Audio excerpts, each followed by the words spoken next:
Hello, everybody, and welcome to the Party Invite show. We are Party Invite, a team of variety creators trying to bring people together over a love of video games. We play, discuss, and enjoy everything in the video game sphere. My name is Tegan. Over here, we've got Vilos. Yep. Find Vilos on Twitter at Vilos Plays Games. Down here, you got SovereignSyd. That's me. I'm in the middle. You can find them on Twitch at SovereignSyd with a Y. On Twitch, also SovereignSyd. And the three of us here are Party Invite. So, we've got a show lined up for you with a nice, beautiful party topic. We've got, every week we bring you a show in two parts. We've got the podcast, which you're listening to right now, followed by the game stream. A couple weeks ago, I believe, we talked so much. We had such a good time talking that we didn't end up getting to the game. So we're excited to see that game played by Vilos here tonight. That game is Metal Hell Singer. There can be only one. Yes. So I'm excited to check that out. That is a demon-slaying, rhythm-based shooter. Those are some fun adjectives. So yeah, that'll be here after the podcast. I love saying those details. I just spent half the time before the show trying to come up with the best notification that was like something. It's like Vilos beats demons. But I was like, the pun's not gonna be clear enough unless I explain it, which defeats the point of the joke. So I couldn't do it. Good. But anyway, Vilos says, Tegan, stay on track. Let's get to the podcast.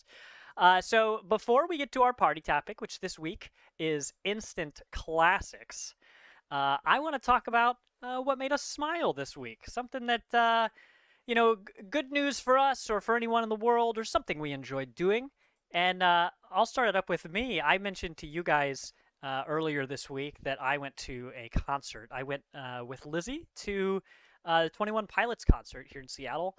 It turned out to be the final show of their tour, which is always a whole vibe. The opening concert and the closing concert to any tour are going to be unique, and this one was no different. I've gone to see 21 Pilots with Lizzie like 6 or 7 times, I think. It's her favorite band in the world, and I like them.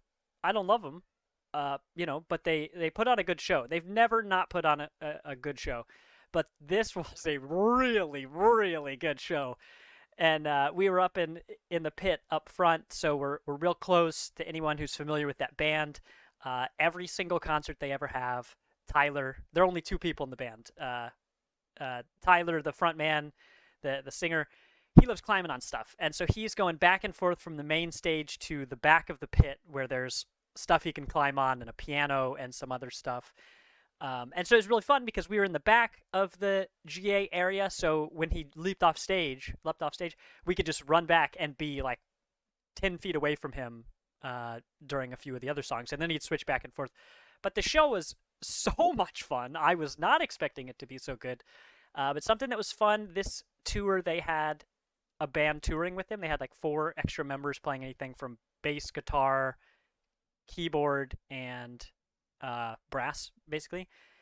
And so that was great. It was very exciting, but I loved that in the middle, 2/3 of the way through the show, they're riffing, they're transitioning between songs, big instrumental thing.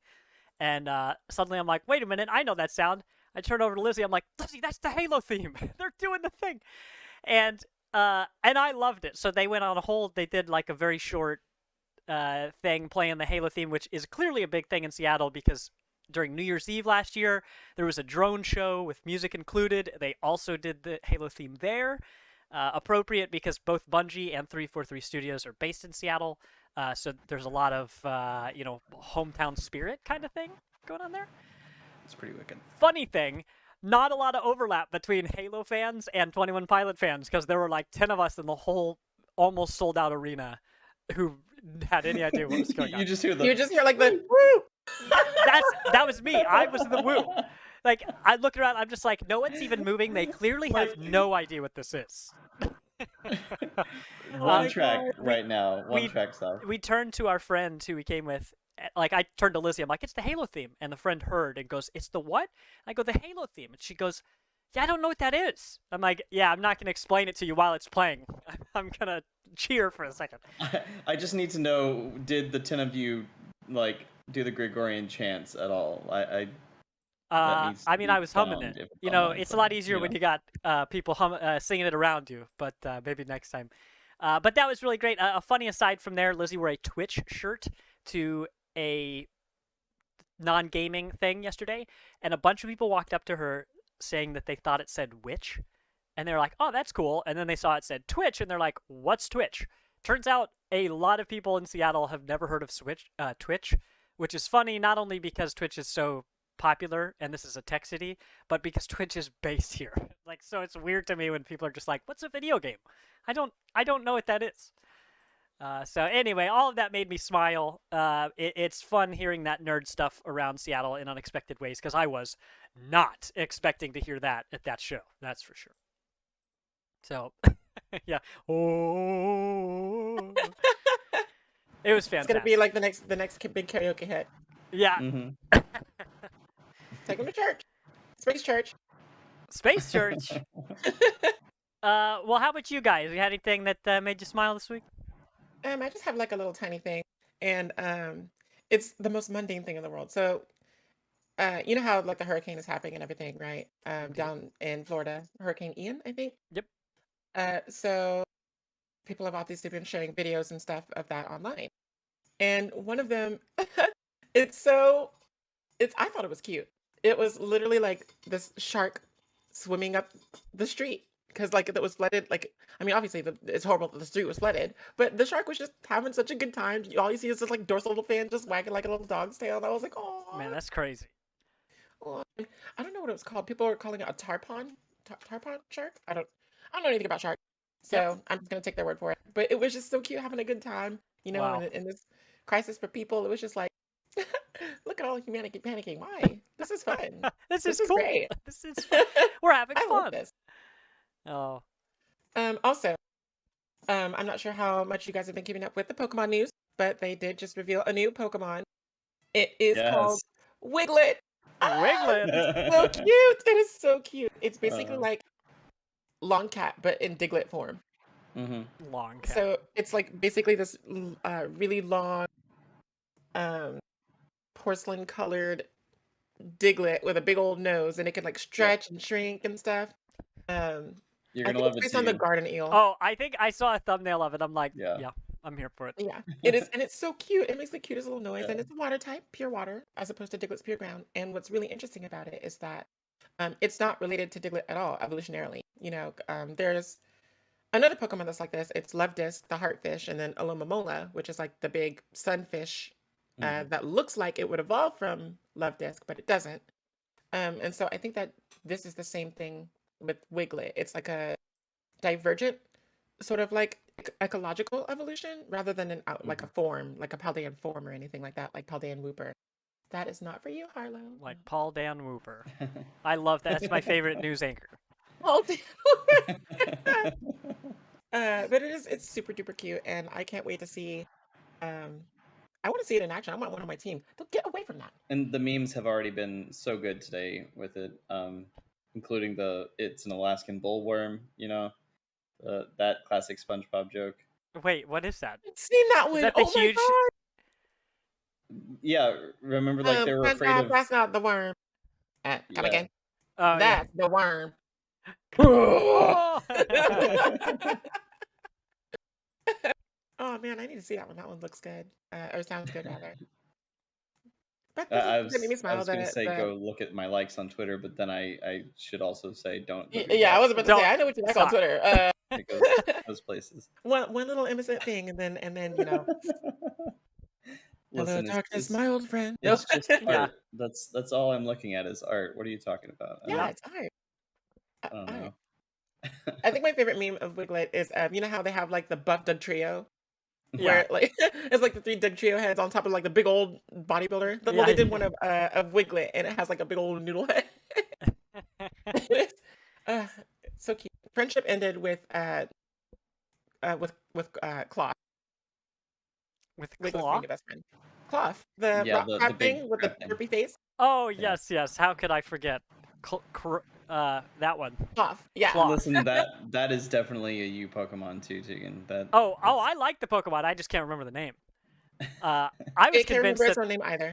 Yeah, I was convinced that one was a starter. I was here for it. That was a no-brainer. I'm like locking in first thing.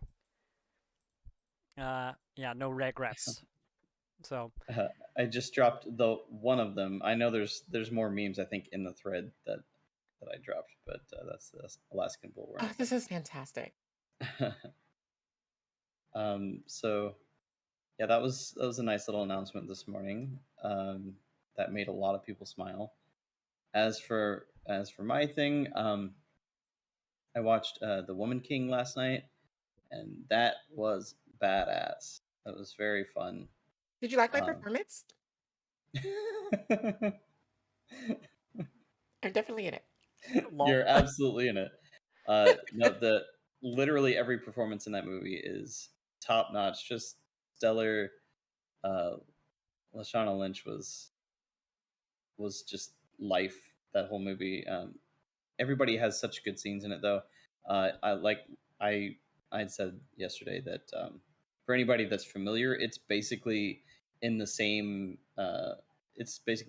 crowd as or genre as The Patriot or The Last of the Mohicans, which are very very popular movies about like they're historical dramas that are very action packed. And in this case, we had a woman of color doing all the heavy lifting, like writing, directing, everything. Same director as Love and Basketball. So I didn't know that. yeah, Oh my god. which makes it even more wild just because of the type of movie it is. Yeah. It's Oh like, my what? god. that movie has neither love nor basketball. Yeah, I don't. It might have love. surprisingly, I don't know. This one doesn't at least. See, I wanted to go see that movie just because of Shayna. What's her name? Shayna West, the stunt lady. Mm-hmm. She got really famous on Twitter for doing all her like swordsmanship and bow staff stunts and everything. Like really, just martial. She's like a huge, amazing martial artist. And she got a big old fro. And I think that's what really drew people to her because she was doing all of this dangerous stuff and like she got her fro was just all swaying and bobbing and weaving. Yeah. And I wanted to go see it because of her. I forgot Lashana Lynch was in it. I know, sue me. I know I'm getting comments. But like, oh man, I didn't know it was directed by that director. That's crazy. Yeah, Gina Prince Bythewood. Yeah, and like it's got a lot of familiar faces though. Like for the people that watch a shit ton of Marvel movies, like in the Multiverse of Madness, we got a really cool hero death scene by the actress Sheila Atim. Yeah. Oh, is that right? Her character name, like nobody actually knows her character name, so it's fine. But the character that died protecting or died destroying the Darkhold, the fake Darkhold in Multiverse of Madness. I like her. Yes, and she's outstanding at. She's actually Now she's gonna die again. no. She's actually like the third lead out of 4 leads in this movie. She's absolutely fantastic. She gets the most time with Viola Davis one-on-one, and they're just phenomenal actors. The performances made me smile, and then of course made me cry. So that's my range of emotions. I didn't just smile, but yeah, that was really worth seeing for myself as well as for anybody that is interested in that sort of thing and wants to have a little bit of a glimpse into a technical historical account. Obviously, there's a little bit of fantasy in it, And it's a roguelike. That the actress's name is Sheila Atim, by the way. Yes. Sheila Atim. Yeah, she's awesome. Well, heck yeah. It's good. He's a good show. It's a good soup. It's that all sounds wonderful. That's a widespread of things that made us smile this week. Well, chat, feel free to let us know something that happened to you, or something you read, or something you ate, something you listened to, something you played that made you smile this week. And you can drop it to us here in chat, or you can always tweet at us or let us know on Discord. But we've got a whole show to get to now, so let's start with our. Let's see. Let me check my notes here. This is me shuffling my papers. Do I have a? I'm gonna. All right, we all heard that, so it's official. Let's see. So our topic this week is instant classics, but it's not just any instant classics. There are games. The question that Vilos proposed for us today is: what games since 2020 do we think will last the test of time to earn their place in gaming history? So, what are the games that have come out in the past 2 years? 2 years and change since the beginning of 2020 that we really think will stick around, that will 5, 10, 15, 20 years from now will still really be worth it. Rumble B, please correct me if I'm saying your name incorrectly. I don't like to say people's Ramilb? Ramilby. Ramilby. I don't know, but I hate to say people's names incorrectly because I wouldn't want people to call me by the wrong name. Thank you so much for that tier 1 subscription. We really appreciate that. 3 months? Oh yeah, baby, with the oofs in chat. Yeah, thank you so much. Yeah, we've got pew, pew, pew, pew. So each of us has 2 to 3 games that we've listed here. Let's see. I think we have 2. We each have 2 strong picks here of games that we think will stand that test of time. So I think it'd be easiest if we went person by person and we each talked about our spread, because a lot of the games that we talk about when we really go in depth here are usually in context of other games, right? It's I liked this game because it's not like these other things I've played, or I like it because it is like these other things I've played. Sav, do you want to start with the 2 that you've got? We'll start. Okay. So I just want to headline this with the fact that I have not played personally either of the games that I have on my list. What? I think that's honestly, I think that still counts. Yeah, well, these games move me so much, even without having personally stuck my own autonomy and agency in there. Yeah. That I think that they just deserve to be on this list. So I have watched them to completion.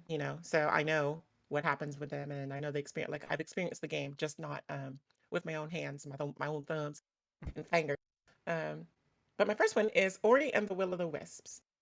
Which is the sequel to Ori and the Blind Forest, which is, I think we all think, a classic, right?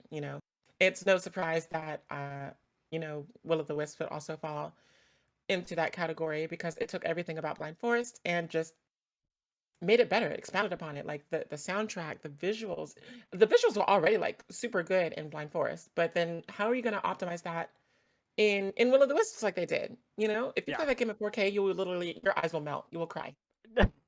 I do not advise. It will melt into optical tears, and you will no longer have eyes because it is that beautifully stunning. It's like playing 2D Avatar.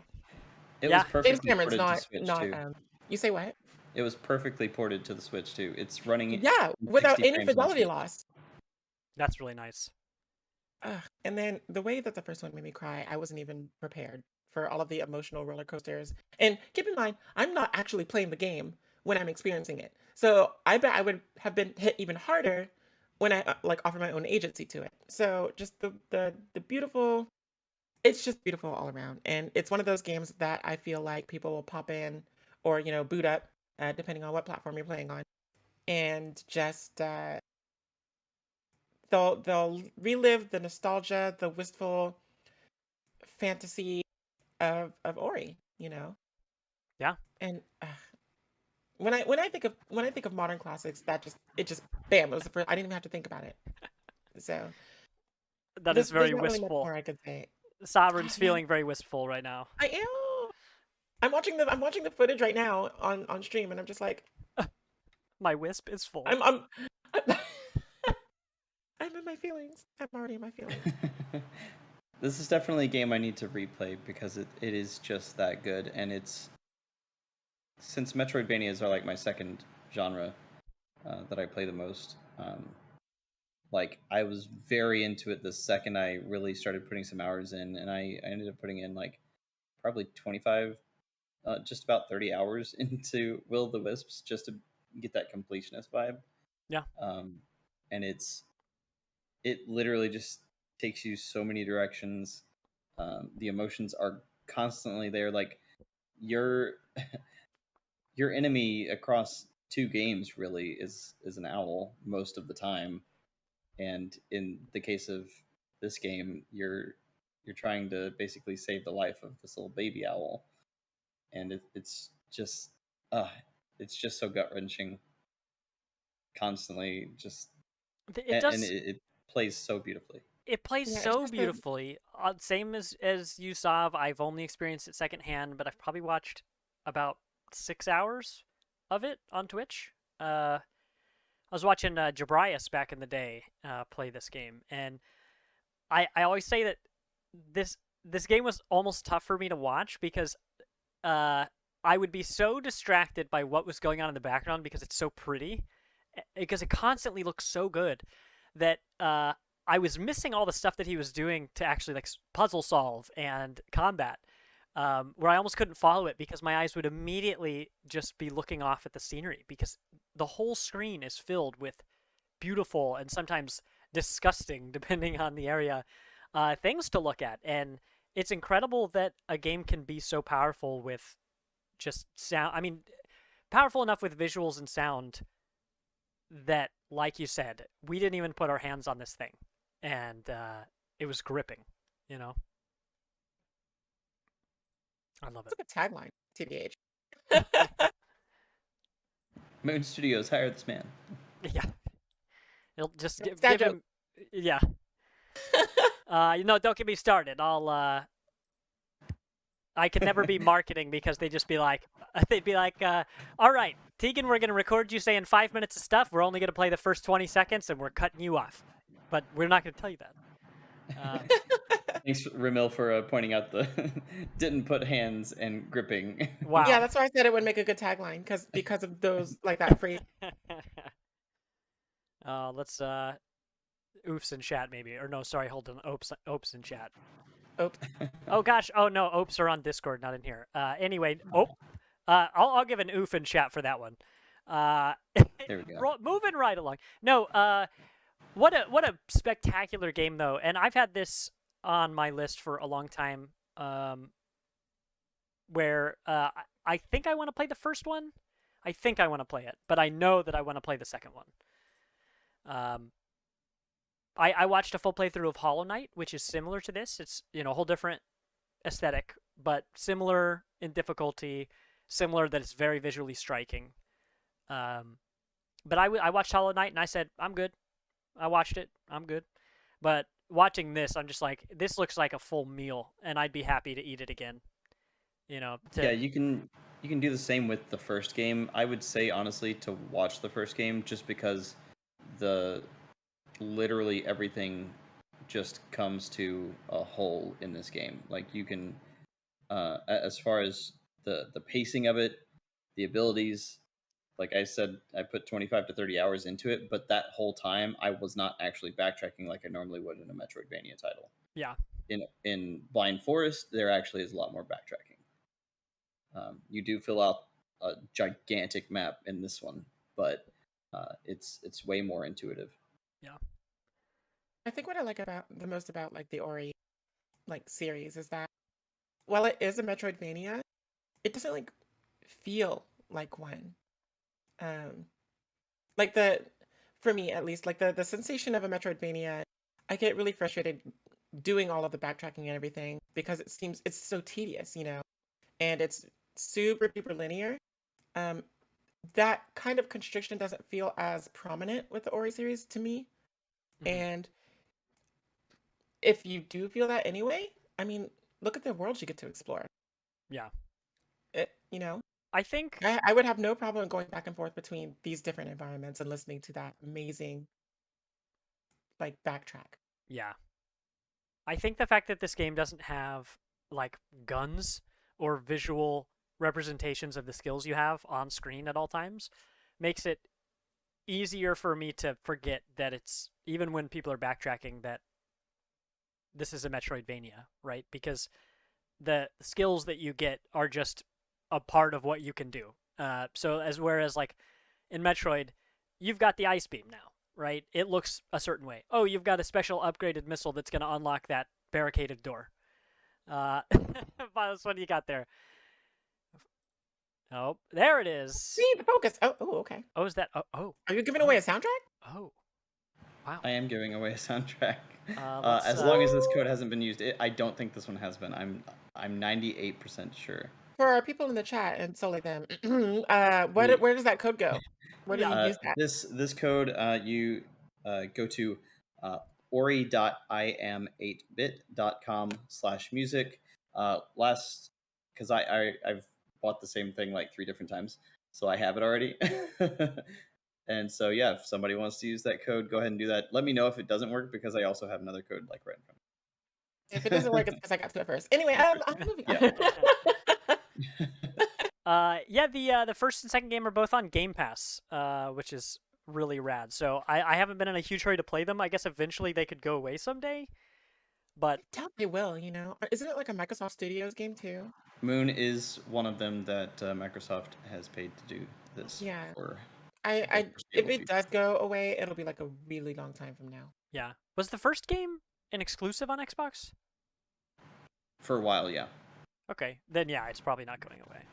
Yeah, it was basically when they cemented Will of the Wisps to be Xbox exclusive. That was when they basically made the whole deal with everybody else with Switch and everything to just get it out to everybody's hands, but have that timed exclusivity for Will of the Wisps. Right on. Well, wonderful. So that game is that's gonna stay on my list for a while. Because I mean, I can't imagine a world where I don't think that this game looks amazing. You know, I don't know how much further games can go, but like this looks amazing. It looks so good. I just can't picture not being blown away by this at some point. There's so much work that goes into these worlds. Let me switch back to the video here. You know, I mean, it's a movie. The whole thing is so cinematic. It is so constantly visually appealing. It's a damn snack. That's all I'm saying. So I love that it manages to accomplish that without like a lot of the games nowadays are doing like a whole bunch of like pretty particle effects and whatnot. And I mean, yeah, you do see some like, you know, destruction and fire and all that whatnot of wood and all that. Mm-hmm. But it's not like overbearingly so, you know, like it's something like Godfall or that new Final Fantasy game, or not Final Fantasy, but the new Square Enix game coming out. I can't remember what it's called, but like it had that really pretty like water orb looking thing. Oh, was it Forspoken? Yeah, Forspoken. Yeah. I mean, I'm excited about Forspoken, but I mean, do we really need all of that for like visual? Like, do we? We spent all our money on this beautiful water. I just hope the game is not on fire when it comes out, because otherwise we're gonna. I don't know. No, you can only put out so much fire. Oops, skirt. You can only put out so much fire with a beautiful water orb. But that's Ori and the Will of the Wisp. With Sav feeling wispful there. Sav, how about your next one? You've got a game that I played probably 2/3 of the way through, and I've been meaning to go back to it, but talk about gorgeous as well. It's Death's Door. Yeah, you know, I know how to pick them. So this game actually, like I said, I haven't played this personally, but I did. I mean, I might as well have, because I actually watched Bowser play this one. So I was sitting right next to him for like the whole experience. And my gosh, did it catch me off guard. I was just like, oh, this is like it's kind of like if Zelda and Hades had like a crow baby or something like that. But then as he was like playing through it and stuff, like I found myself really like attached to the characters in the game. They're all so charming. The game is so excellently written and quirky. You know, it's not something that it has this kind of like grim and bleak motif to it. Not so much that I would consider it like an overtone. It's more like an undertone, but it's definitely, I mean, it's about death, you know, so you can't really escape the macabre. But I feel like you could get through most of the game and not even realize it's really about death, because it's not even that it treats it in like a light way. It barely even touches it, almost. Yeah. Which I don't think is a knock against it at all. But I was surprised. I thought it would be a little more. I thought it would just have a few more elements of like the way that different cultures address death, incorporated into the game.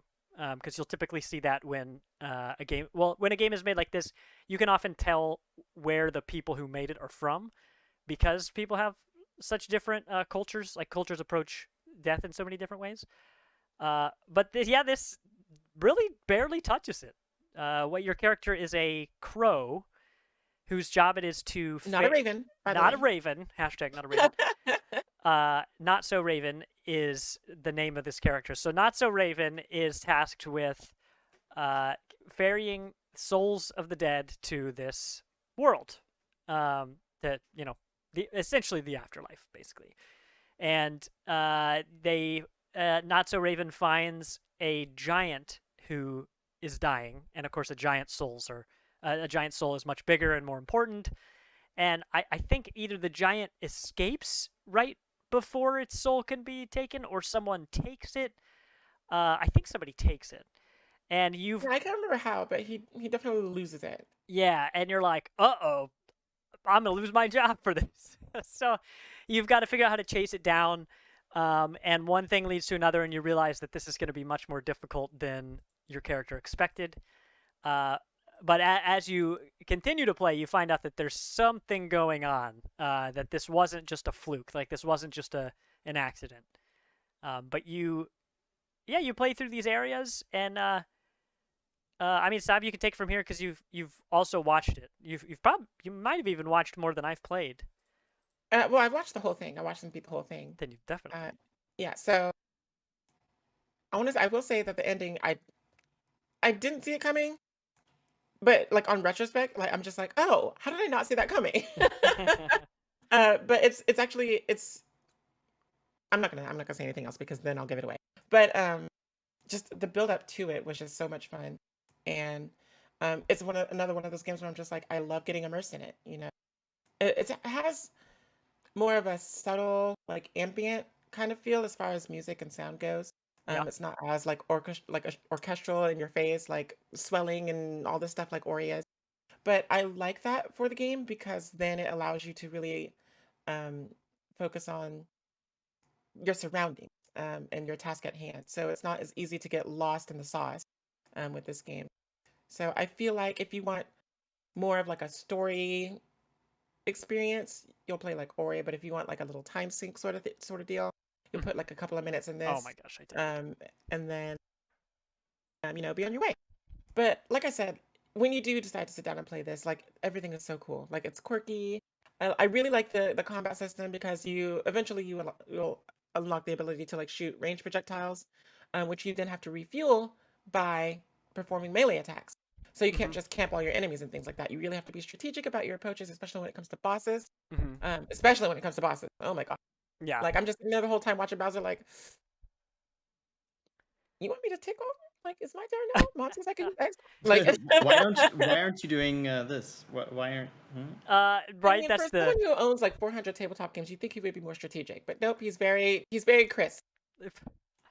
So Swing sword. A lot of games. Swing sword, unga bunga. the bosses will have a phase where they shoot out like some breakable thing where you can heal from it, right? This game is less about healing during combat and more, like you said, they sent out a weak little enemy and I can hit it to charge up my magic or my ranged attack to then use against the boss. And it's this nice back and forth where it really incentivizes you to not just mash the same button all the time, whatever it is. Because the magic, which you can choose what your ranged ability is going to be. It can either be a bow or a couple different kinds of magic. And the game really does a good job of making that strong enough that you definitely want to use it. Like, as good as the melee can be, you definitely want to be using your ranged stuff.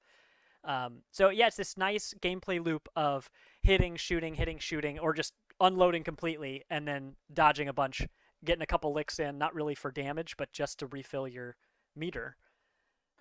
Keep going. Phrasing. Oh, you heard me. We haven't had that one in a little bit. We haven't.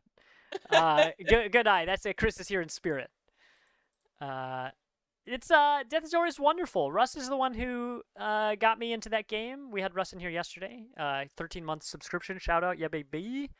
I think 13 is the highest that we have right now. I'm pretty sure that's Russ He is in number an one. active fight with Odysseus, so Yeah, I was gonna say, I think gotta watch what this you're is like saying. just so like the teensiest bit.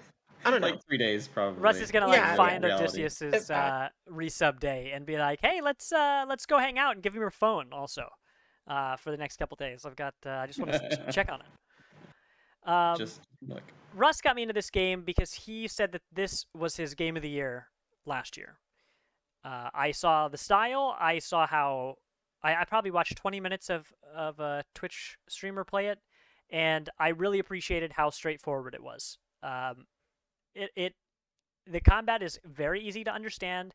The visuals are very straightforward. The game has a fun sense of humor, but then it also has a bunch of hidden stuff. So it really rewards you for poking around and getting upgrades with those, right? So you might find a chest that gives you the equivalent of a piece of heart, or something like that, like some sort of little upgrade.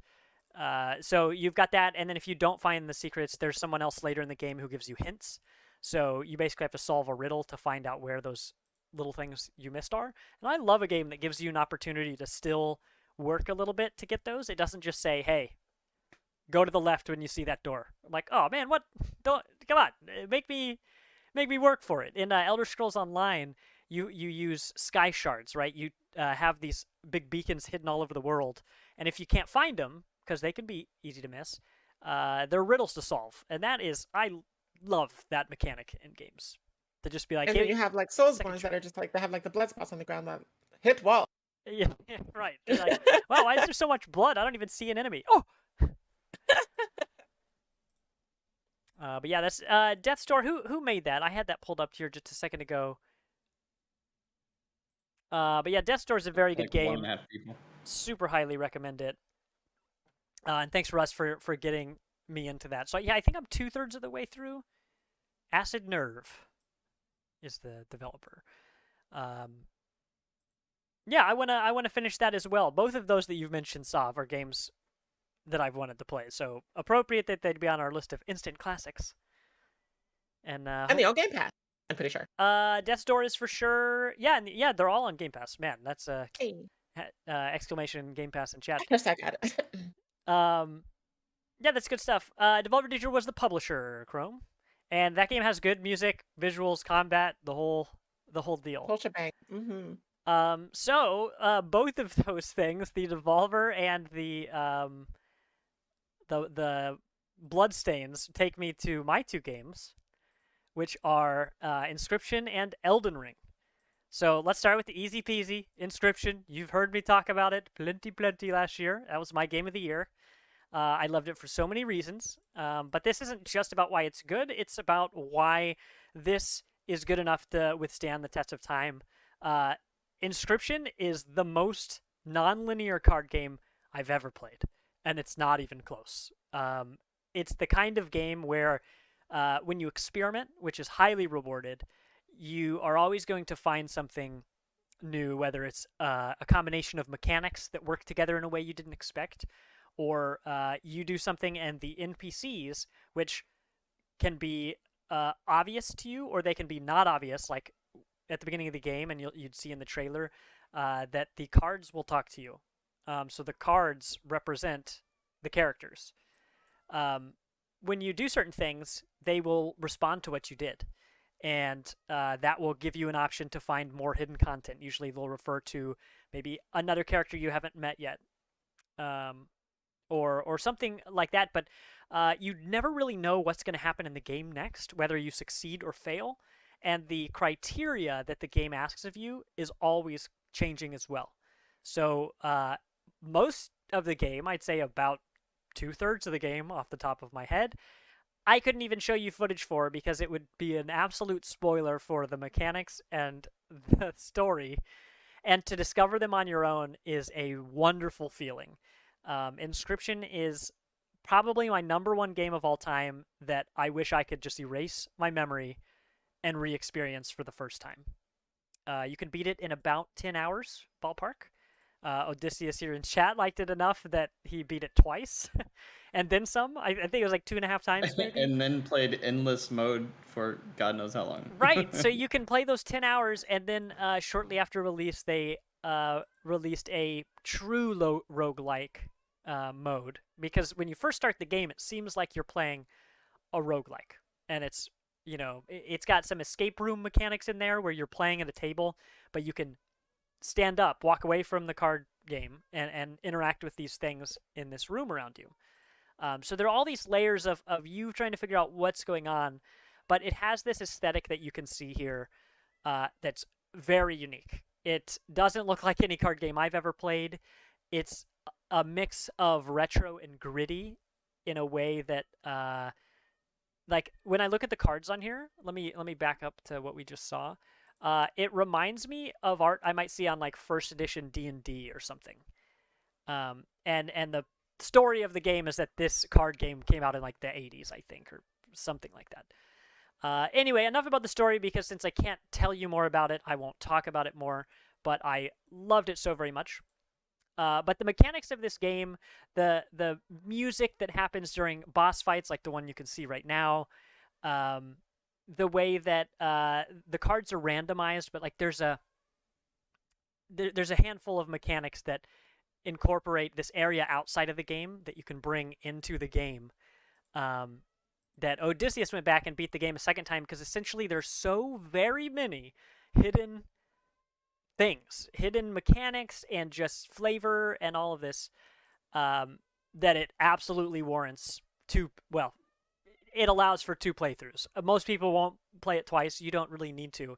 But that first playthrough is some of the best card gameplay that I've ever seen. But yeah, absolutely love that one. That came out last year. And it's available, I think, on PC, Switch now?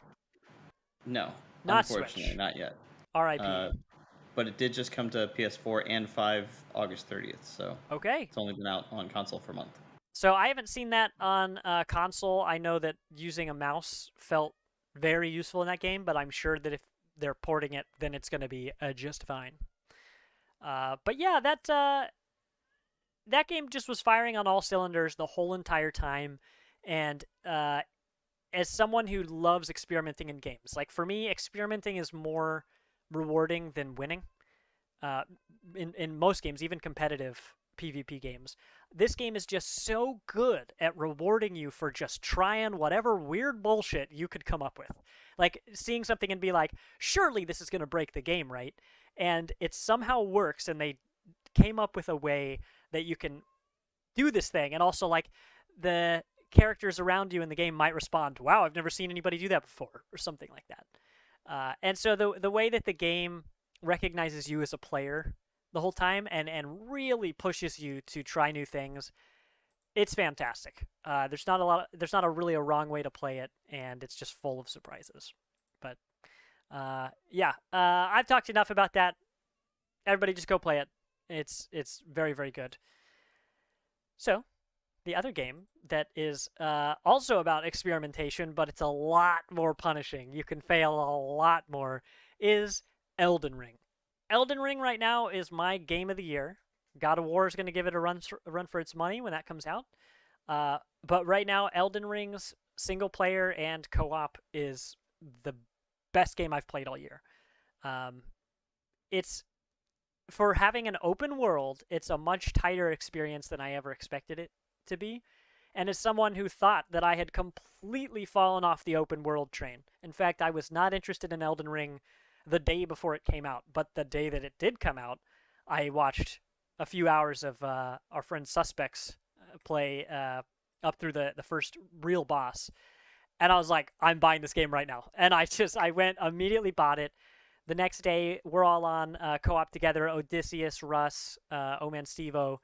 And we did discover that even though the game publicized that it was 4-player, that was a lie. That was straight up just not right. So it was a bummer to have to dial it back to 3. But once we got used to that, and once we got past some instability issues, which I can only cross my fingers and hope are solved. I have no idea if they are. but holy shit, if they're not fixed, I'm gonna be upset. But this is a Instant game, classic. instant classic. Really though, they better fix that. But this game came out, and Elden Ring is the best game in the genre that was coined, Dark Souls or Soulsborne, which are both games made by From Software, the same developer as Elden Ring. So they've been making these games for years. Lots of people love them. I thought they were fine. I had fun with Dark Souls 1. But what else can I say? Like, I am fine. I like a punishing game. I am cool with dying. But there was a level of fuck you to this game that was just like, you constantly don't know that you're about to get murdered. And sometimes you know it's coming and you think you're prepared. You're never prepared. You're just I know never. exactly what you're talking about. I can't remember who I was watching play the game, but it seems like enemies know where you are before you know where they are all Yeah. the time. Because the game And is he was like rounding a specifically. corner. Yeah. Sorry, I don't mean to interrupt you. No, you're fine. He was like rounding a corner in this tower or something, and there was like an explosive barrel that he didn't realize was an explosive barrel next to him. And this archer was just like, "Sup, bam, flaming arrow, kaboom, you're dead." Like in the barrel or whatever. And I was just like, What? it happened so quickly. I wasn't even able to register what happened. I was like, how did he die? I made a clip of it and went back and watched it to see what happened because it had happened so quickly. Yep. Because he didn't realize that the enemy was there, and the enemy was just like, so yeah, I'm just waiting on retirement. And, oh, hold on, wait, there's a guy over here. So anyway, yeah.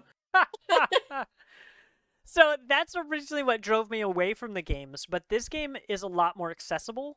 Where, first of all, the game is designed like that on purpose. It's a game that is designed to have you fail first and then learn what to do. There are essentially no tutorials. This game actually does have a tutorial, unlike the other games, which is nice, but it's very short. They throw you into the frying pan very quickly. But it's a lot more accessible than any of the other games have been in the series. Besides that itty-bitty tutorial, the game does a little bit better job of guiding you where you're supposed to go, which is important because this is an open world. In the past, you generally only have one way forward. But in this, you've got options to look around. So if you want to mainline it, great. But if you just aren't that good at these games, and you're going to struggle the whole time, which like some people pick it up quickly. I thought I did okay. I'm a totally average player, but I thought I did all right. The game allows you to really grind and level up. While the last games all allowed you to level up as well, it was really easy to spend your points wrong and to be 10 hours into the game and realize I built my character wrong and I literally can't win.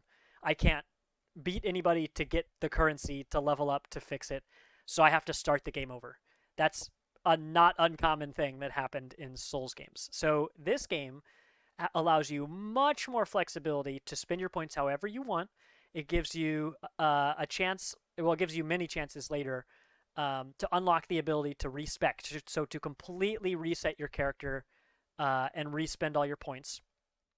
So you can just grind levels if you wanted to, but it also has the co-op, so you can easily bring your friends in or bring strangers in to help you. And a lot of people, when they come in, they're going to be super strong. So if you're just like, look, I am done trying to kill this boss by myself, I need a little help, you got it. And most people will do a lot of the heavy lifting for you. But this game is absolutely beautiful. It gives you so many options of where to go that, besides being replayable in the sense that you can beat the game and then restart it and it'll just be a little bit harder. It's replayable that way, so if you want more and more challenge, you'll always have it. But the game is so damn big that I've spent, I think, like 130 hours in it, and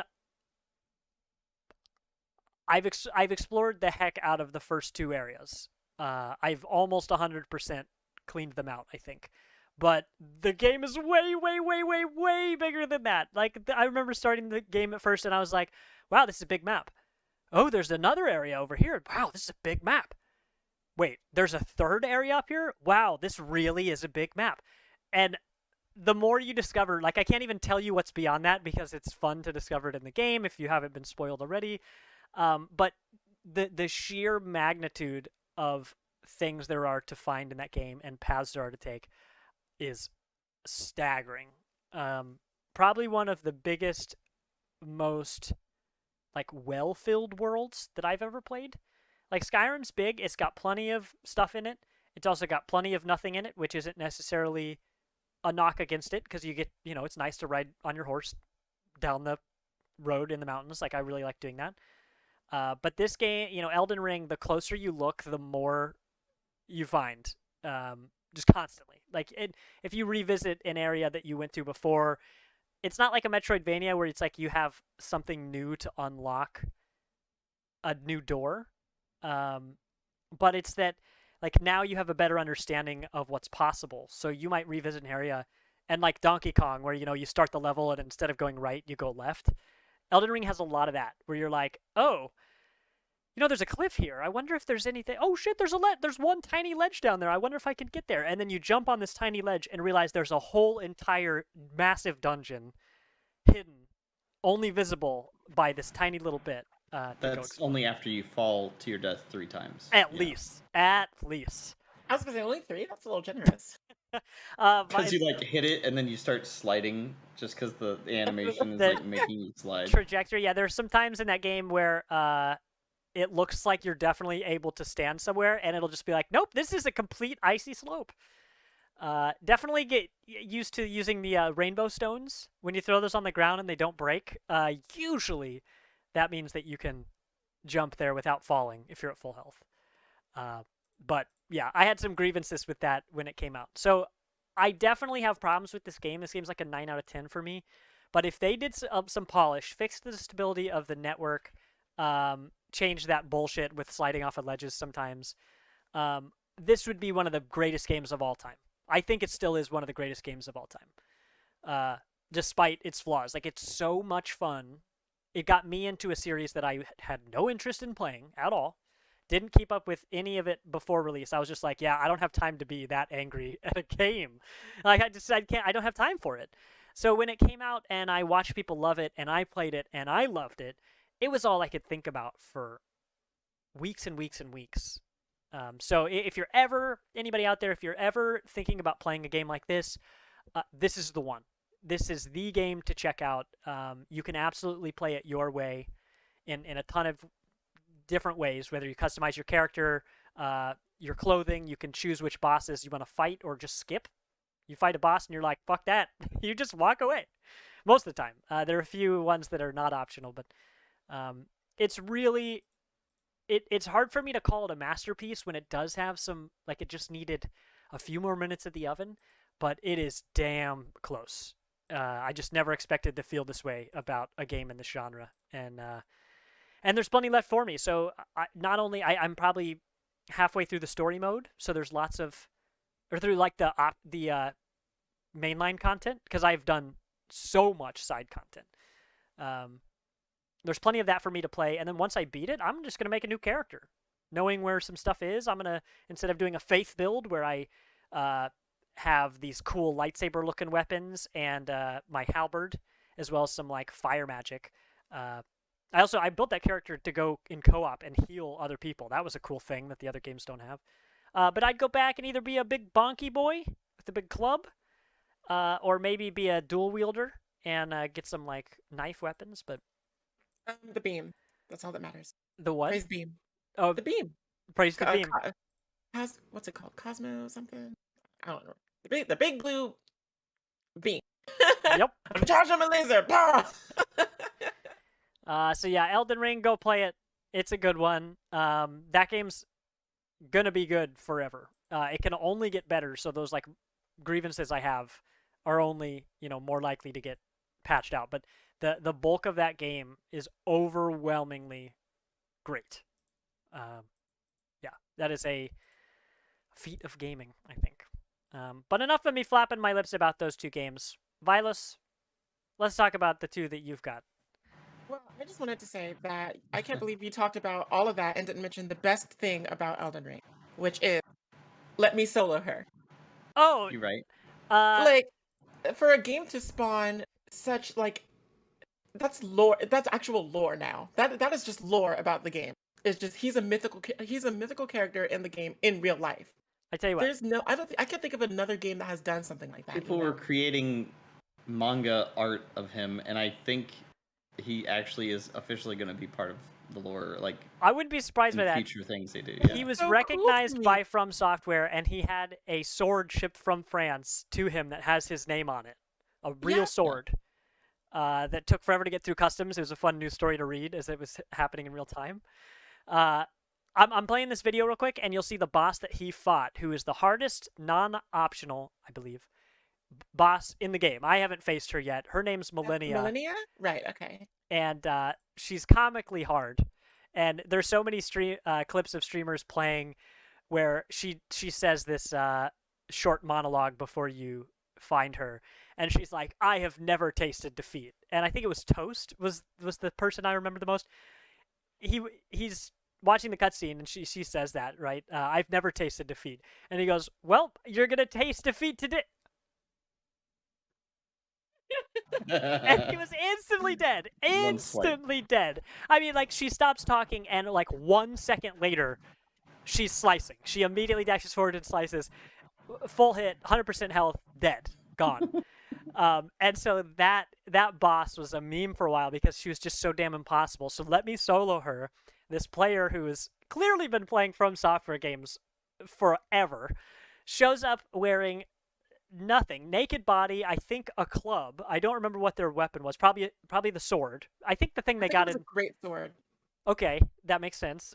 Usually a two-handed thing, and a pot on his head, just Big old cauldron. just completely covering his face. And his name is Let Me Solo Her, because you can change your name when you get summoned by other players. You can change it at any time. So this character, you see the small of the two spooky-looking people on screen. Yeah, she's the spookiest of all the enemies. Vilos, have you seen this guy yet? The big guy. Radon. Yeah. Yeah, I know of him. Yeah, well, I haven't seen him in game yet. No, because This is the guy that like Hey, rides a hey, tiny, hold on. tiny little horse. oh, okay, yeah. Yeah, he just rides the tiny little horse. It's so small. It's so tiny. How It's does this support him? yeah, physics does not work in his world actually. no Masterpiece. when you're strong enough, you just break science. Yeah, it's wonderful. The game, besides all the single player stuff which I mentioned, the co-op's fantastic. So if you're looking to check out this game and you don't want to do it alone, hit up a friend, because there are lots of ways that you can help each other out, even if you're not online with each other. But yeah, very cool. This cool looking cinematic story trailer, it means nothing. It doesn't matter if you know anything that's happening right now, because I've played over 100 hours. I have no idea what even one small bit of the story is. But who cares? The game's really fun to play. That's like the first half of Game of Thrones for me. It's just like, wow, I don't know what's going on, but everything is really cool all the time. And then, well, we don't talk about the end then. Skirt! Record scratch. But yeah, Let Me Solo Her is absolutely legendary. That person's down in the record books. For sure. I think he beat Millennia over 3,000 times. That's the number. It's like, Oh my god. what? They need to be paying him at this point. I mean, that sword was a pretty good chunk of money, I'm pretty sure. But Yeah. It's a fair point. legit. As far as my games go, mine I took a little bit of a different path on, even though it was my idea. So my first one is Triangle Strategy. You guys know that I played that a shit ton this year. I was definitely pushing towards 100 hours in it by the time I finished it. Didn't have to. I did take my sweet time with it.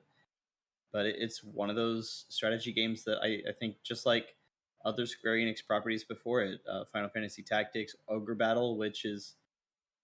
sorry, I did not pause enough there. Final Fantasy Tactics, everybody knows that game. Ogre Battle, which is a separate game, that's actually got a remake coming very soon.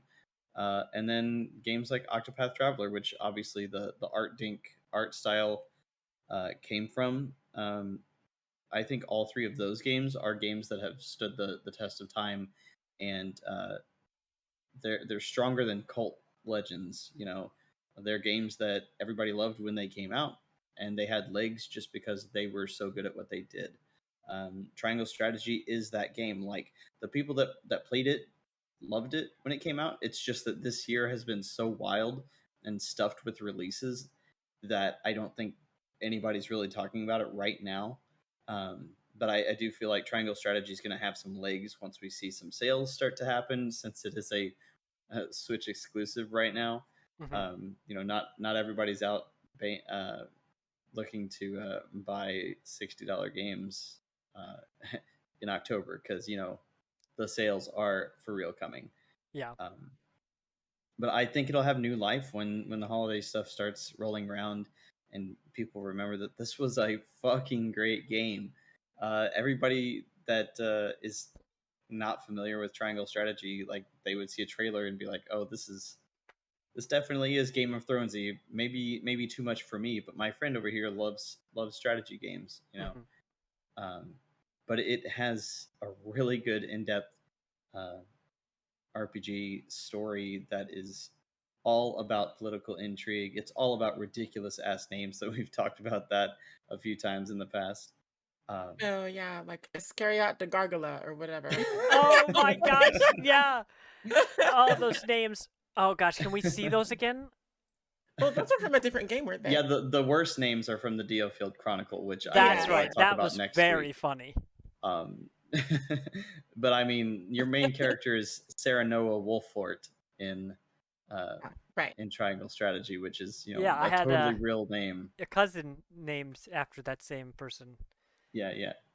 Sarah, I mean, I wouldn't be Sarah surprised, Nova honestly, with like Wolfort. all the Braxtons and McSky Lilies and quinoas and whatnot. I mean, Sarah knows right there in there. Quinoas.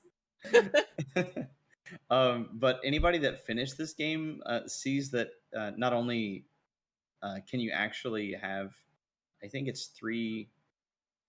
I don't think it's 4 endings. It could be a 4th ending. There's 3 main endings, and then I think the golden route is the 4th ending. But the golden route is stupidly convoluted, and you don't want to actually play the game 4 Is that times. the one where you have to beat the boss in like 11 minutes and it took you 45 minutes or something? It's definitely something like that. Yeah, it had a lot of things that you had to surpass in order to get the golden ending, to get the best one. So that one is like, to get that ending right, it's a mixture of like decisions, ? But also performance, right? Like you have to. Yeah, there are a couple specific missions that you have to do something in so many turns, and then the decisions in the game are actually different routes that you take. But literally every chapter ends with a decision to make, and a couple of those chapters, in order to get the golden route, those decisions actually don't make a whole lot of character sense. Like my playthrough, your best man, basically your butler slash father figure slash grandpa at the same time. Yeah, we've all got one. Alfred, yeah. He's like your best war strategist for a good portion of the game, and then yes, Alfred, war strategist. yes, like that's exactly what he is. And then during certain parts of the game, you're like, oh, this dude's actually kind of like super conservative about everything. That's weird. And then you get to the actual end of the game, and he's like, yo, you have to make this really bad decision. And your character's like, dude, that's not me. No like, way. I will literally will never do it. And it makes you make some really tough decisions, and you don't really know it unless somebody tells you. You don't really know it until you've played through that first route. Like I did one thing that, there we go. That was the part I didn't remember about the golden route, is that the one thing I absolutely couldn't do to get the golden route was very close to the beginning. Was you were supposed to take out this General of Laura, which is literally the most powerful character in the game, and you're supposed to take her out in something like 7 turns or 10 turns, something like that, in which you were absolutely underleveled and outnumbered by a lot. And So it's basically a Beatrix battle. Yeah, the game basically forces you to set a trap for her and light your village on fire, which sucks. We've all been there. But the game really makes you do that. I was gonna make a joke Um, about the butler, like, oh, we spent all this time, like, bonding and adventuring. By the way, you have to commit genocide right now. Like, and that's I almost. mean, the good thing is that it technically is not genocide because you do actually take your people and put them in your castle Okay. first, Okay. but you destroy their homes and they talk to you about it the whole rest of the fucking game Oof. because like So you're then you're just literally a giant walking through asshole the town rest of the game. You like destroy they one are. town and they never forget it. They do. They're like you're walking through town because you actually that's one of the cool points is that you're gaining political power by talking to your people. And after that point in the game, like you'll be talking to the guy and he's like, "Oh yeah, it's really great that you beat the other side in that battle cuz like now I have salt, but now I don't have a home." like that's every You killed my conversation. pet house. Oh my gosh. It's so funny. I mean, it's bad, but it's also hilarious. Because the end game is that at least in my route, I wanted to help my new love interest, my future wife, my betrothed, whatever you want to call her. Um, you want to see her why am I losing it? Her entire culture was basically had a Holocaust. Like it's like that exact situation, Not again. right? So you're trying to prevent a new Holocaust from happening at the same time that um, like you are getting berated by two different sides with different point of views. Like one side's super religious, the other side is fascist, but claiming that they're doing it for freedom. It's just a wild thing. It's Man, this fantastic. The story is so deep. The gameplay is outstanding and so polished. but how many It's genocides are there? I feel like there's just a lot of people being wiped out or threatened to be wiped out. honestly Probably 3. there's a lot. There are a lot. Like the battle in which you actually try to free her people is outstanding. You're fighting against something like uh, 40, 50 enemies, and um, you can still see her people like working in the background because they're laboring, like they're literally slaving to mine this salt and stuff. And it's wild. Like it brings up a whole lot of deep story stuff that is related to real shit. And it does get into some hard topics, and that's one of the many reasons I love it. And I think that's why it has the staying power because people remember the Final Fantasy Tactics for its politics and its job system, and Triangle Strategy just lifts that up, puts it back down with this gigantic book of Game of Thrones lore to add on top of it. Yeah.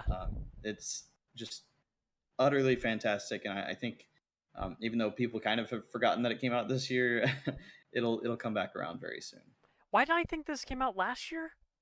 Is there I don't know. any reason I thought that? I don't know. I mean, I think most people talked about it last year just because it was so big in the directs.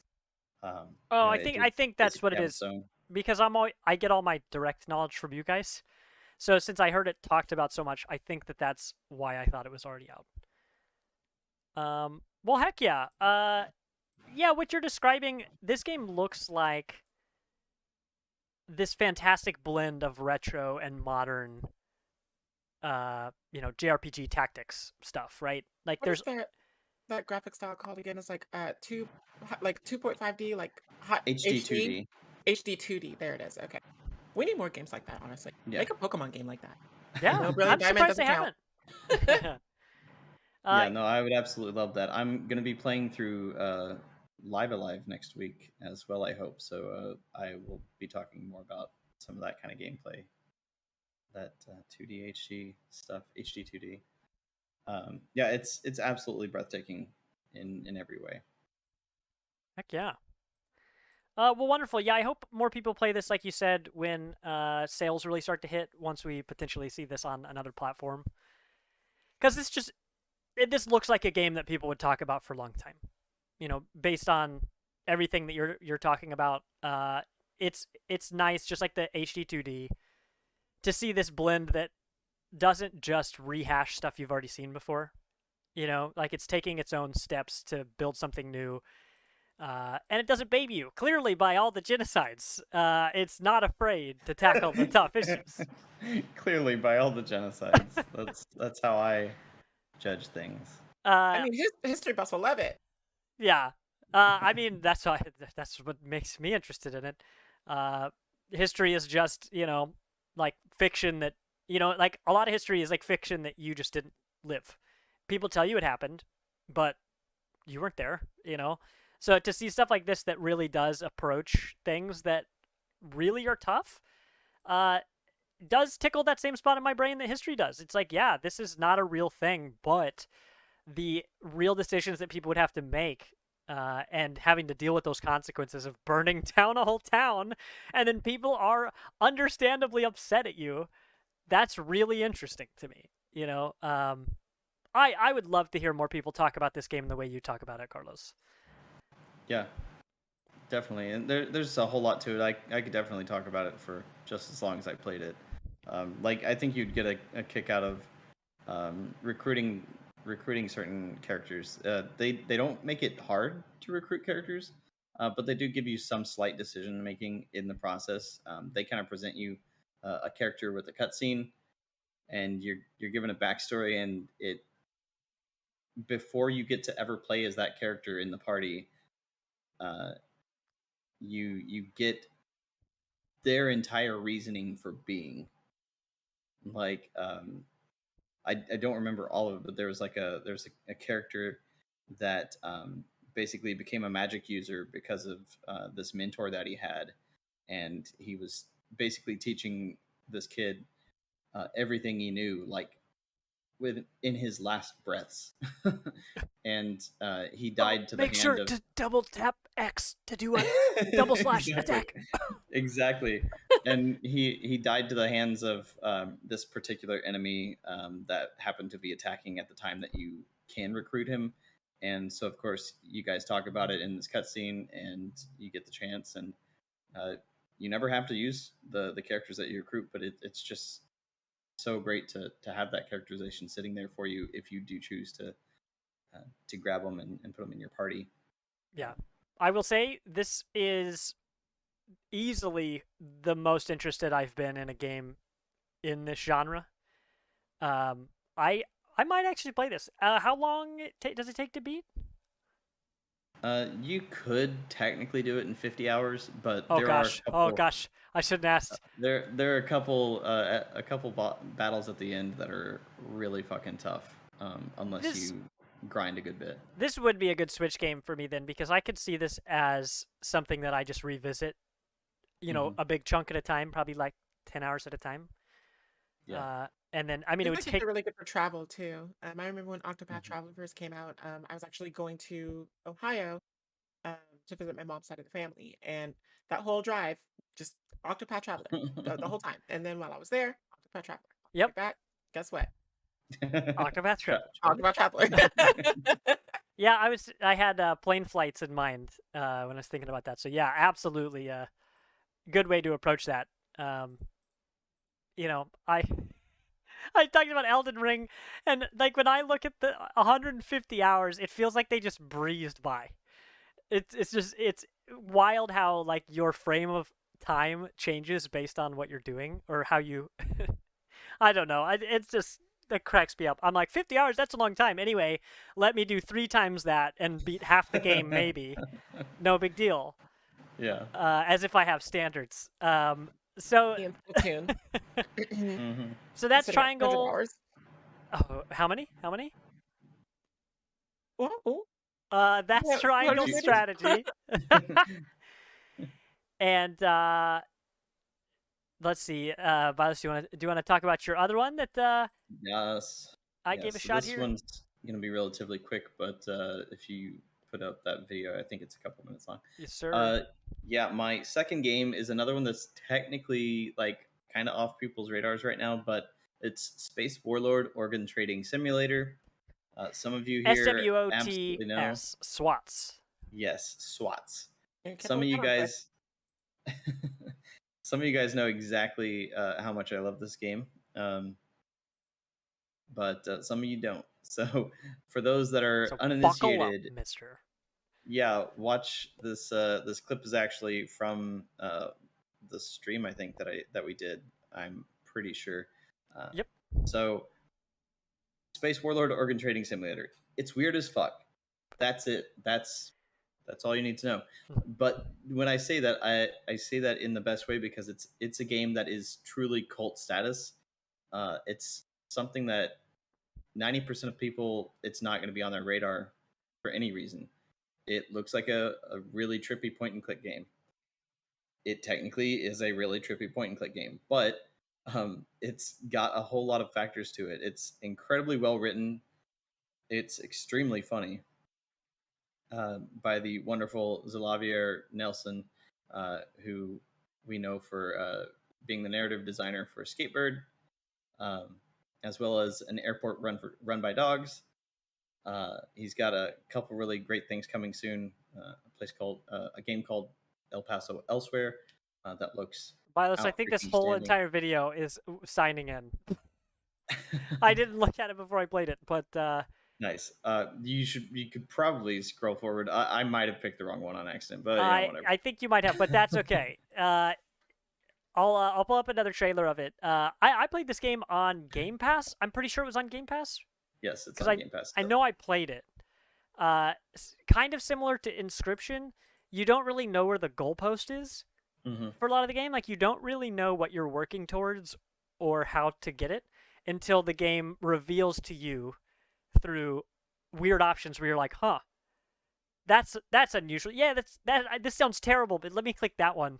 Exactly. And then you do, and it drip feeds you more stuff, where as you're doing the core gameplay loop, you're also unraveling, or you're revealing this other small mission that's getting bigger and bigger, right? Because you're the space warlord and you're an organ trader, and people are asking you to buy or sell organs of different types and qualities and all these things.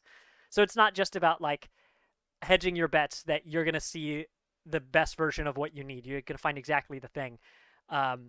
Because there is an element of that, of you figuring out what are the odds of getting the thing I want and how am I going to deal with it if I do or don't achieve that. But also, you've got these quirky characters. Like you said, Xavier Nelson has written all of these characters that are anywhere from a talking dog to a snowman made of meat, I think is one of them, and just a bunch of other really strange characters. Yeah, they're fucked up for good reason. There Have are to be a the bunch Astral of different alien Baroness races. Ligament Exchange Replicator. You know what? I'm trying to move up in the company. Okay. That's like what Abler. you were saying earlier. Fall Guys is what was it? Odysseus yesterday. Fall Guys is Down Dudes. Down Dudes. I like it, and that's the alliteration. Sav, you like alliteration. Both of your games were alliterations. So that's You caught that. points on the board. Oh, I got your number. You get as soon as there's an It's on my alliteration. bingo card. Yep, on that bingo card. Carlos, Valis, where did you play Space Warlord Organ Trading Simulator? There you go. I played it through Game Pass as well. I am definitely grabbing it on Switch though, because there's actually a physical version coming in the next few weeks. Finally. Ooh, Collector's Yes, there is a collector's version through, I think it's the Microids site, if I'm not mistaken. Either Microids or Fangamer maybe is running the limited edition, but there's also retail, so you'll find it at Best Buy in like 3 weeks, 4 weeks, something like that. But yeah, I haven't played it. I played it on Game Pass through PC. I haven't played it in console mode yet, so I am a little bit nervous on that because this game is so fucking fast. Yeah. I don't even think I've ever had to process things in like Rogue Company or shooters or anything as fast as you have to in SWATs. Yeah, it's going by so quickly. You have to train yourself to have tunnel vision. You're like, there's so much going on.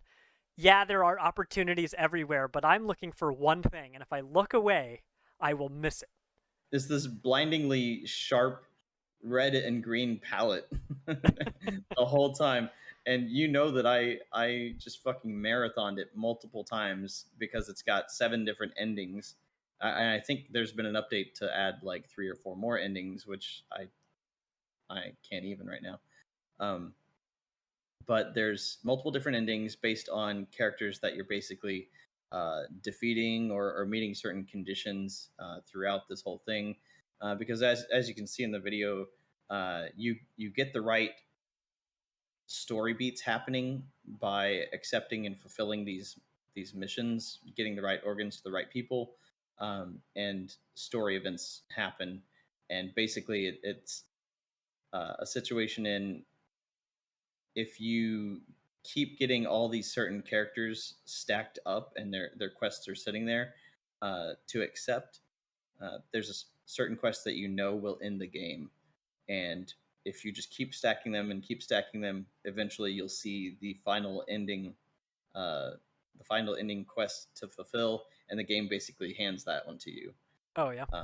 And when you take it, plays a cutscene. That's your ending. Game over. You can't go back to your last save and do it Yeah, you gotta from start there. fresh. You have to start completely fresh. And again, this is 3 minutes at a time is your day of trading, and you're not only uh, trying to gain little by little this money to buy new organs, but eventually you get to the point where you're actually stockpiling organs yourself in the Stockpiling. uh, Get it? Because you're like there's a playing the stocks? Huh? there's literal stocks, like you see the graph on the video there even, that you can buy 1,500 eyeballs if you'd like and hope that they increase in Right. in value. Sometimes they won't, because I for some reason eyeballs were the first thing that I decided to buy, and I bought them like $3 per eyeball or something like that, and it took me like 2 months worth of trading to get to a point where I wasn't in the negative. All right. Oof. Like they immediately were just absolutely worthless right after I bought a shit ton of them. The Stonk Morgket. Oh, that's. You know what? I'm half sure that that's actually in the game somewhere, Odysseus, because I wouldn't be surprised. Zalavia Nelson, like, he's got your number on that too, because This isn't crypto. This is cryptid. Yeah. When it absolutely is. when you name one of your other games Skate Burb, you know that there's just gonna be puns galore. Right. It's just such a quality game, and it's one of those that's an instant classic, not just for me. I think it's an instant classic with everybody that plays it. You read the reviews on Steam and stuff, like there's not a whole lot of reviews because I think a lot of people are playing it through Game Pass. So I'm probably going to end up buying it on Steam too, because it's between 15 and 20 bucks any given time. It does go on sale every once in a while, so definitely check it out. It's perfect point and click as far as mouse goes. I still, again, I'm going to check it out on console, see how it goes. But it's so worth it. If you want to play something for literally 5 minutes at a time, this is the game. But at the same time, you can marathon it and just go wild. I mean, your eyes are going to hate you for it. Like, I felt like they were going to bleed after the second day of marathoning it. Not gonna lie. Good thing that you bought so many, That's true. Plug in some new ones. Well, wonderful. It's so wonderfully weird. Like it is super weird. Yeah, just jokes, but also like a rewarding gameplay mechanic where you're like, you really get rewarded for catching that specific thing, because everything does rotate out so fast. Like it feels good to nail the one that you were looking for. Yeah, it's like, oh yes, there's the mythic lung that is large and type B, like B positive, O type, blood type.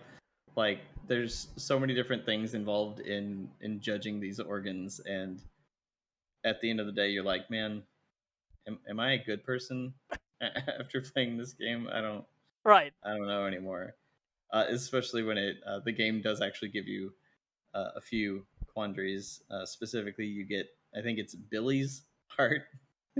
Oh, At yeah? one point, there's a quest that you get a child's heart, and and the game really wants you to know just how valuable Billy's heart is. Oh boy. It's like $30,000 or something, and it's stupidly valuable. And you have to make some decisions. Are we the baddies? Ask no one on the stock market ever. It's so great. That is. It does things to you. It also just is such a good time. Well, wonderful. So there are 6 games that we consider instant classics. All of them are absolutely worth playing. I know at least 2 of those I plan to play here in the next year or 2. Hopefully that we have plenty of free time coming up, because this holiday season doesn't feel like that. We got a lot of stuff on the way. Oh, dear. Not even just the sales. We've got God of War. We've got Overwatch. We've got a ton of other things. But hopefully with Sonic that... 2, right? And Pokemon. So yeah. Wait, when does Pokemon come out? November 18th. Shoot. Everywhere, worldwide. Man, Yeah. That's going to be a busy holiday. Well, hopefully you've got even more things to play now. Forget your backlog, add these to them, play them first. But we're going to have more coming up next with what we've been playing. We've got the list of games on there, and let's see if I updated this command. Nope, sure didn't, but I'll update that in a minute. But we'll have even more games for you here in a minute. We're going to hit this BRB screensaver screen. We'll be back in about 5 minutes, so break, everybody. And here you're going to be looking at some wallpapers that I've just taken over the past, I don't know, couple years even. And soon we're going to open up submissions if you, chat, would like to submit your own. They can be anything from screenshots of your feats to your defeats to just wacky glitches, anything in between. And we'd love to credit you for those. But Feats, F-E-A-T-S. Feats and defeats. Mm-hmm. For you internet out there. I am now not blurred. Cool. Man, we talked about some pretty good games. Instant classics. All of those are bangers, to be honest. The only thing, man, Vilos, my eyes did hurt after playing Space Warlord over Oregon. Sorry, I'm trying to get it right by seeing the acronym in my head, but it clearly didn't help at all. That game was hard on my eyeballs. I'm the one who needs replacements. But it is short and sweet, and it seems like that does push you to play it in short, sharp bursts. But those are all good. And, just in, not the solidarity is not the right word, but just to show that I actually, would play any of these games, Vilos, that you recommend all the time. I think I would like to play Triangle Strategy. Give that a real good shake. Almost all the games I play that aren't PvP shooters these days are played on stream, which means I barely play anything but PvP shooters lately.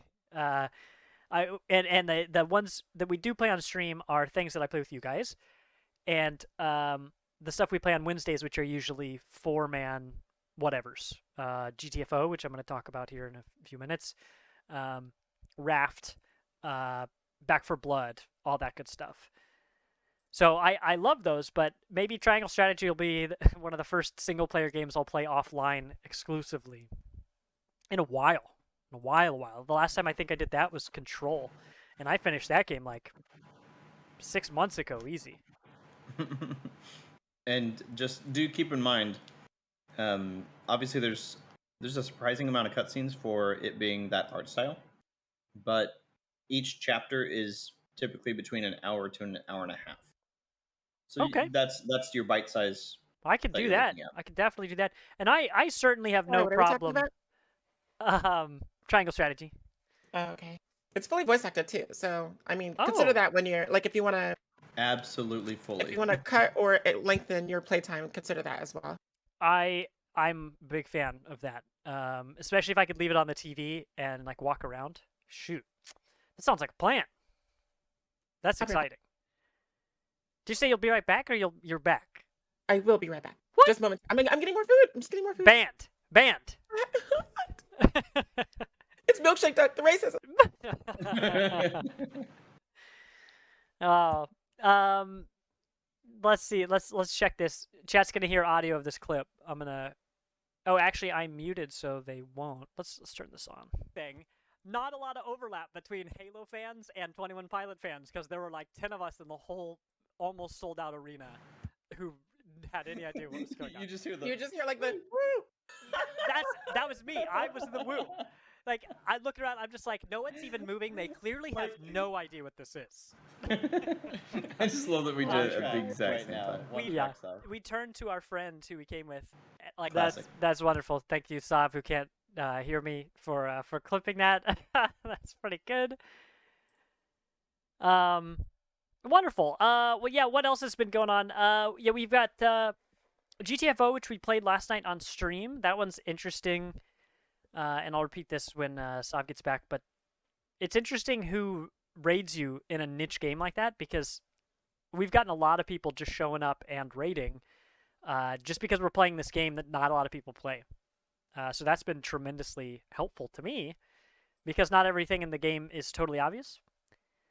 I became Hacker Man on last night's stream. Every time I figured out how to use the terminals, which are these there are these computer terminals that you type into them commands like you would if you were actually coding. So you need to know what to tell it to get back the results you want. And I wouldn't have found, I mean, I could have found it by myself if I had been digging around, but chat was really helpful in teaching me the tools I really needed to be using. And so every time I found a terminal, it was really cool because I could be Hacker Man in there and like locate and ping the items that had ammo or health or anything else for us to pick up. So that was a cool kind of role that I was able to fall into. The game doesn't have roles or anything. It doesn't have, there's nothing that is locked at all. It is only, like, you have everything for a full loadout. That was very slick, Sav. You have everything for a full loadout. The only things you don't have unlocked are consumable items. That give you a small boost to a bunch of different things. You can choose which one. But it's really nice in that you get to play how you want to and kind of design your tactical approach based on what the team of 4 wants, instead of like most games where you fill a specific role. You're probably a damage dealer, a tank, or a healer, or a utility person. And this isn't like that. You can just completely do anything.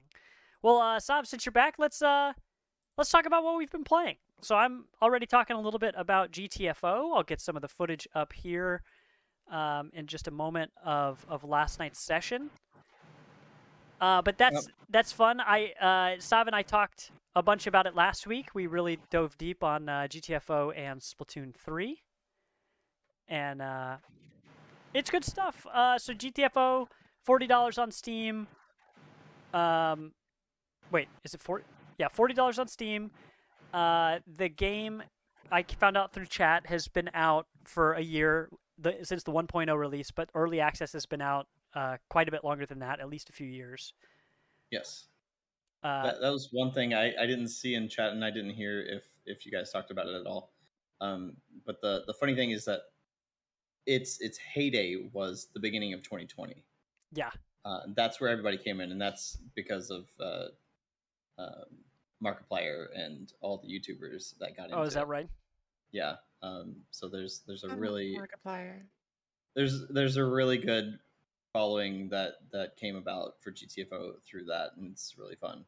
And I think he and Jacksepticeye and a few others played earlier this year to relive the new release version of it. It's a good one. It has apparently had chapters in it, which are called rundowns, and only one rundown is out at a time, and once it's over, it's gone. But it is a whole set of I mean, it's basically like a campaign, kind of, right? You're starting at A1, and then that unlocks B1. Once you beat B1, you unlock B2 and B3, but you also unlock C1. So you've got all these different levels, but they're all they're going to be the same if you replay them. The only thing that's going to change is enemy placement. So last week when we played our first session, and we had some help from some new people in chat, which was really, really helpful. What did we do? We got to the second level. We got most of the way through it, and we got stuck. There were a couple times where we wiped, and we had to. It sent us back. I mean, more than a few minutes, which wasn't wonderful. But then when we got to what turned out to be the final fight, it was very hard. It was really hard, and you don't have any health. You don't have any ammo. Basically, the melee is really easy to mess up. You're probably just going to get yourself killed, but it's there. And you do have a few options of melee weapons you can pick, as well as everything else. But the issue last night was that we died on this final fight, and it sends you back like 15 minutes. So you already know what you are going to do, but you have to walk through the doorways again, kill the enemies, go pick up all the same stuff that's scattered everywhere, and even with 4 people, it still takes some time to finally get to the final fight, the final room, which has like 2 stages to it on that specific level. So when we died and had to go back and do all that stuff twice, that hurt. I'm going to be honest. If we hadn't beaten it on our 3rd try, I'm not sure I'd play the game again. Because it's just hard enough that like you just have to get better. There's not a leveling up. Like, yeah, I had a couple consumables I could bring with me next time, but I'd have to play through the whole level, and we already just replayed through the whole level to get there, because there are no checkpoints. So that was tough. I'm really glad we beat it, but yikes. I mean, I was nervous by the end of the stream that this was it. That as much as I like GTFO, that could be the end of the game for me. So fortunately it wasn't. We just spent a lot of time being very conservative with our resources, and like I mentioned before, using the terminals to locate and ping all of the useful things that we could find. So ammo, health kits, all that stuff. Even when you find one, you find an ammo pack that has 2 uses in it, which refills like 20% of your ammo, I think, for all weapons. That's not a lot. So you seriously have to be stingy with all of your resources in this game. And so it's good for that reason, but once you start losing, it's really tough to pick yourself back up. But we had a really good time playing. We experimented with new weapons. I used this combat knife, which I discovered I'm really good at missing my stealth kills, which leads to lots of exciting moments of me panicking as the person I missed wakes up the entire room full of sleeping enemies. And suddenly we have to use some bullets that we, weren't trying to conserve or anything. So, oops, they kept, as you can see in this trailer, we're walking into this dark room and there's a bridge in front of us. What you can't hear is Deadpool and Odysseus going, Tegan, just get behind us. Let us do this. But the game was good. We only beat 1 level. That's actually me right there in the video, missing my knife kill. And now the whole bridge is awake. Wow, well, perfect timing, huh? All the faces in chat for Odysseus. Yes. Oops. I think during this fight I got down to 1% health. I might have 1%. Yeah, I got down to 4% in there. It was tough times. But it's really fun. And if we can beat 1 level every week, because I think we're only going to play on Wednesdays like we have been, I'll call that good progress. And chat was telling us that the next rundown is due soon. Like there's no release date for it or anything. Like there's no promise on when it's going to be here. But they come out every 3 to 5 months, the person said. And we've been creeping up towards the high end of that. So hopefully we'll get through enough of this before the new one is here that we get to see what some of the later content is before we have to restart. Because each level so far, the 2 levels that we've been to, each one has introduced a new enemy. So I don't know if that's going to be consistent, because that would be a lot of enemies to introduce. I'd love it if they did. But not really sure what to expect next, but GTFO is a lot of fun. Very challenging, and in a specifically different way than most games I've ever played. Like, Elden Ring is really hard, but it's definitely difficult in a completely different way. Yeah, so GTFO, $40 on Steam. Really enjoyed that, and I appreciate chat for helping me learn how to use the terminals correctly. Vilos, next, there's a game that we both played. If we want to transition, if you really want to talk about this, you and I played with Odysseus and a community member. We played Midnight Ghost Hunt. Let's talk about that. That was way more fun than I anticipated. Same. And we kept it going when we had to have a replacement jump in, you know. Oh, But, I'm glad. That's good to hear. We kept it going for a good bit of time. I think I stopped at like 1 a.m., something like that. Oh, no kidding. So Midnight Ghost Hunt. So not at midnight? Yeah. It was definitely pre and post midnight. So the trailer was Midnight a little bit adjacent Ghost Hunt. That's what they should have named this.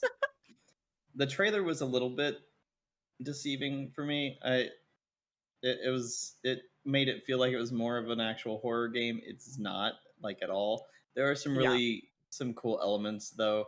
But the big point of it is that you are a squad, and the whole point is that you're going to hunt ghosts, and you need to get a good loadout for your team. So you gotta get the roles correct, just like you would in technically in GTFO, or even though there's not role roles, you still have to have make conscious decisions on what people are going to do, right? Well, actually, if you want to approach it that way, these games, both of them are straight up that. It is how do you, the 4 people on your team, specifically want to work together to design a game strategy? Yeah. Because there are different, like, win conditions, quote unquote. There aren't actual other win conditions, but the way to achieve victory can be totally different between games. Yeah. And the good thing about it is that it's not just plain it's not just a plain old shooter, and that is because you play as ghosts in the same round if you play your cards right. And ghosts aren't allowed guns. That's the law. Yeah. So depending on how you start the game, if you start as ghosts or the hunters, there comes a point where it becomes midnight. And if there are still ghosts alive, then those ghosts are way more powerful. And it makes things a lot more interesting, because at first, when you first start playing, if you start off as a ghost, you have nothing. You very much feel underpowered as a you ghost. Have nothing unlocked. You first feel it. You have no idea the core mechanics of this game. Yeah. And You ain't got no body or soul. Exactly. The whole point of being a ghost is that you possess things, and not only is that not only is it unclear because you have what was it, a minute or 2 minutes to prepare, so you're making your decision on what you're going to possess if you're a ghost in the beginning, because this is again all hide and seek. That is the major basis, is that this is a hide and seek game, so the ghosts really need to be good at hiding, except the ghost hunters have a lot of tools at their disposal to find you. And it comes up with some really great highlights. We definitely have to play this again, fully recordable. You can. Odysseus says here in chat, he did stream for 2 to 3 hours last time. That VOD should still be available on his channel. Yes. Because that was really a good time, and the best part about games like this when you're playing with your friends is discovering it together at the same time. Because one of you learns something and everyone learns it. So sharing that between each of you is its own fun piece of the puzzle. And thinking about this game, so I thought about it a lot, especially the next day after we played. I was like, man, at first, when we first started playing, it seemed like the ghosts really just have to survive until midnight when they become powerful and go on the attack. But if you play your cards right and work together in certain ways, you can definitely kill people. You can definitely kill the ghost hunters before midnight if you're careful. It's a lot harder, but it's totally an option, whether you're disguising yourself as a ghost like in the trailer or firing a cannonball, which didn't seem to work for you, but Yeah. is supposed to be a thing. You can also just launch yourself. The main mechanic is you possess, as a ghost, you possess any object in the map, and you can either just move around and scoot around as that object, or you can charge up and launch yourself anywhere, right? Like, it takes a long time to charge up, but you can either use that to hide, or you can use that to launch yourself at the ghost hunter as a projectile and hurt them. Doesn't do a whole lot of damage, but if you were able to coordinate, it would work. But I was thinking, I was like, man, if instead of hiding like all four of us apart, if we hid either together or as pairs, so like, you know, maybe one ghost hunter finds us, we can all just get him and jump and start shooting him and stuff. Because what usually happens is the ghost hunters will single out one of the ghosts and just chase them down over the course of like a minute until they eventually, inevitably get them. And then the rest of you hope that you don't get discovered either, because now it's 4 versus 3, and it was hard enough to survive, but you just got to survive to midnight. And even the ghosts who die before midnight do come back, just in a weakened state, but it's still pretty strong. But dude, you miss what was the most dominant performance of the night. It was our last game, and it was absolute insanity. And we got to play the new map, the Doll Factory. I thought, well, that's nice. It gave us the carnival Yeah. a ton of times in a row, which is Yes. fun.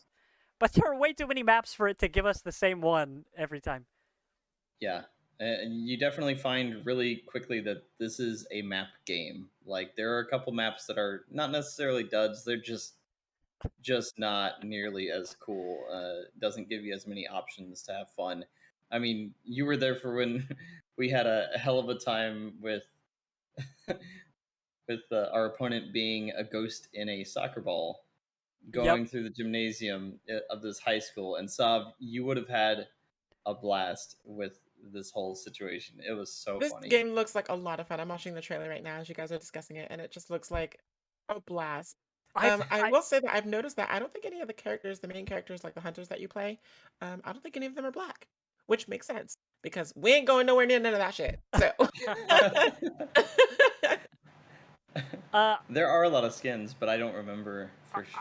I'm pretty sure there was, I think, a black woman as one of the characters, but I'd have to go back and look. my bingo Because card. you're definitely right about the trailer, but I want to say that there was a little bit of diversity in the actual characters. You can also choose skins for your ghosts, though. I mean, even though your skin's like blue and translucent, it's all pretty much white aristocrat-y ghosts for the most part. Tax evasion. Oh, so yeah, while you dodge taxes, you can also dodge all sorts of lasers. There's a grappling hook that the ghost hunters can use. They use radar to find the ghosts. Oh my gosh, that's genius, to have the chair levitate above the character and come crashing down as they're walking by. Oh yeah, and slamming as the door, you can slam doors shut and open to deal damage and knock down ghosts. So there's all these things you can do, but definitely there's a learning curve to this game. It'll be a lot easier for anybody new coming on now that we kind of have an idea of what we're doing. Man, I'm looking at my screen realizing I am really, really bright. Oh, let's make it brighter. That's what I meant to press. Yeah. That's what we needed. You are going really. Anyway, this is what the ghosts look like. So you're just trying to run away. And yeah, we thought it was a hide and seek game when we first started, but it turned out there's a lot more to it. You know, you can be aggressive if you want, or you can totally focus on just hiding. But there's a lot of cool stuff there. I would love to get a full lobby of the community playing together sometime, because if you really had people on comms, it would be so much fun. There's also a mechanic in the game where you can there is in-game chat, but who's going to use it? Like, yeah, the few people that used it were shitting on us. So, but also there is one of the ghost types is a type of ghost. Its whole thing is that voice chat, proximity voice chat, which if you're a ghost, well, everybody can hear everybody all the time. As far as I know, I don't think there are two separate buttons for team and all chat with voice. But one of the ghosts, their proximity chat persists after death, and so you can just keep. It says in the description you can taunt and annoy the ghost hunters. So it's not even like it really would help you trick them. Yeah, it'd just be like, ha, you're going the wrong way. Wow, what a fool that you would go that way thinking somebody's over there. Just being an absolute pest. Hot, hot, hot. Like, I don't remember how long the rounds of this game actually are, but we were chasing that fucking soccer ball for a solid 10 minutes. Mm-hmm. This dude was really good at what he was doing. 10 minutes. I mean, okay, well, for context, I think 5 minutes is how long it is until midnight, but I know what you're saying. Because, like, when you can't reach it, you can use a sledgehammer. It's the only item in the game that can actually destroy items completely. So when we discovered, oh, this knucklehead with the soccer ball is just making fools out of us. He is literally running circles around us, and 4 of us can't stop him. Every time from now on, when we find a basketball or soccer ball, I'm breaking that motherfucker. That shit. Yeah, just destroy it. We're not playing around. But yeah, Midnight Ghost Hunt. We got it. We played it because it was on sale. Or no, let's see. It was a free game for the weekend. It was also on sale. Thank you, Vilos. I think that was you who pointed that out. So we will keep an eye. I don't know how to get an alert for when that goes free again, but I would love to get a whole crew in there when it's free. Normally $20. I picked it up for $10. I mean, I had $10 worth of fun just in that one session. Yeah, it's well worth the 20. Yeah. So let's get more people playing that. I would love to. I mean, shoot, if it comes down to it, I'll buy copies of the game and give them away. Do an extra life giveaway just so we can have people playing with us. Because we did read that game had a low player count over the course of its life. I don't know how many people play it now, but somebody had said that the game at one point had dipped down to single digits. Woo! So it was nice that we didn't really have to wait that long for matches, so there are at least enough people playing, and we were playing, on a Sunday night? Yeah. So it seems like they're rolling out a bunch of content. Otherwise, the game has not been on my radar. Like, I knew of it from all the spoopy gaming co-op lists that we always check out, but I didn't know much about it otherwise. So I'm hoping that it's got nowhere to go but up. Totally fun game. Come play it with us. It's normally 4v4, but Odysseus was telling me that it can... Oh, yeah, he says in here, it can go up to 6v6. That's crazy. That's wild. The game's fun, but it also has you laughing out loud a lot, just how silly things can get sometimes. Definitely not the spooky game we thought it might be when we downloaded it. Totally worth it, though. So it kind of reminds me of this game that's going to be coming out. I'm not exactly when, but it's in like alpha right now. It's called Deceive Inc. And it is like a spy kind of like espionage sort of affair. If you've ever heard of Spy Party, it's kind of like that, except for with the elements of this game in it. So you basically are the point of the game is that it's like, I think it's 3-on-3, I can't remember. But it's a game where you are against all of these other spies. No, it's not 3-on-3. You are trying to win. It's basically a Spidal Royale. But you're like an espionage agent, and you're also on the same mission to retrieve like an item from a secure place. And you have the ability to disguise yourself as items around the map. Kind of like in Gary's Mod, where you like hide in the item, and then you can like kind of move as the item and do things like that. And then you have all your spy gear and whatnot. And your objective is to get the treasure and survive to the end. It's like one of those extraction games.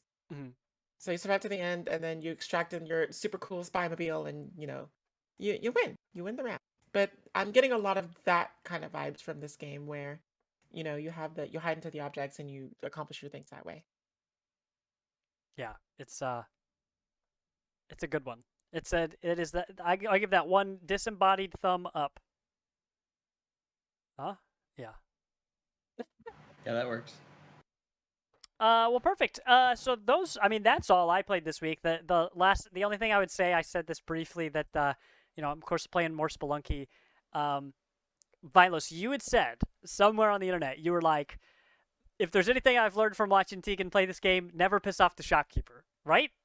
That's the thing that you Yes. said. Yes. I just, after all the time I've played this game, I just discovered, at least on console, I don't know why it would be any different on PC, you can be forgiven. You can steal from the shopkeeper, as long as you don't murder them, and play through one more level. Also, don't kill any of the angry shopkeepers there. And any level after that, it seems like there's a chance that you can be forgiven. So you can use a rope to stun the shopkeeper, steal everything in his shop, which can be very, very, very valuable, and just scoot by, and you'll be forgiven, and you'll see more shopkeepers, and they're happy to see you, and it's no big deal. So I just want to put down right now that it is still absolutely worth it to anger the shopkeepers, and I'll do it again too. I love how you say that, and like the first thing that I suggested when we were playing together last week was like, "Hey, you want to kill the shopkeeper? Like Yep. we can kill his face." Say no more, fam. So I love that after all this time, I just now discovered that, because I think every time I was like, oh, the shopkeeper's trying to kill me. I'm definitely going to kill him and take a shotgun. Duh. But hey, that's what you get for playing a different way. I also found the turkey pet shop. There's an achievement to buy out the turkey pet shop, and I've never gotten it. And I'm like, I've never even seen the turkey pet shop. Well, what you have to do is save the turkeys in the first area, and then there's a chance that in the second area, a shop will spawn with 3 turkeys and a rope in it. And you get the achievement by just buying everything. So naturally, I bought all the turkeys, blew them up with a bomb, and ate 3 pieces of turkey, cooked turkey. Sorry, Yang. I hope you didn't see that. We can't wait to go to our forever home. But that was good stuff. But yep, that Spelunky grind continues. So that is officially every game that I've played. Let's hop over here. Since Vilos, you've had the shot at that with me, let's actually bounce over to Sav real quick. Hi, hello. Sav, I was trying to look up some stuff on Omega Strikers, and the only thing that the internet would give me is an older game, a PS4 era game called Omega Strike, Omega Strike, that looks like Metal Gear Solid. I couldn't find, like, Steam has the listing for this game.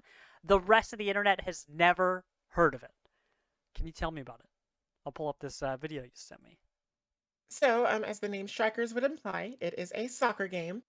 But it's not just a soccer game. It's like, what if League of Legends characters were like trying to, take a break and play some soccer? This is what you would get, basically. It's like a MOBA soccer game. It's such a weird concept, but like not entirely foreign to me since I played Monday Night Combat, which is basically like Smite but sportsy. Yeah. So it's a lot of fun. It's got a really eclectic collection of characters, as you would imagine a MOBA-like game would have.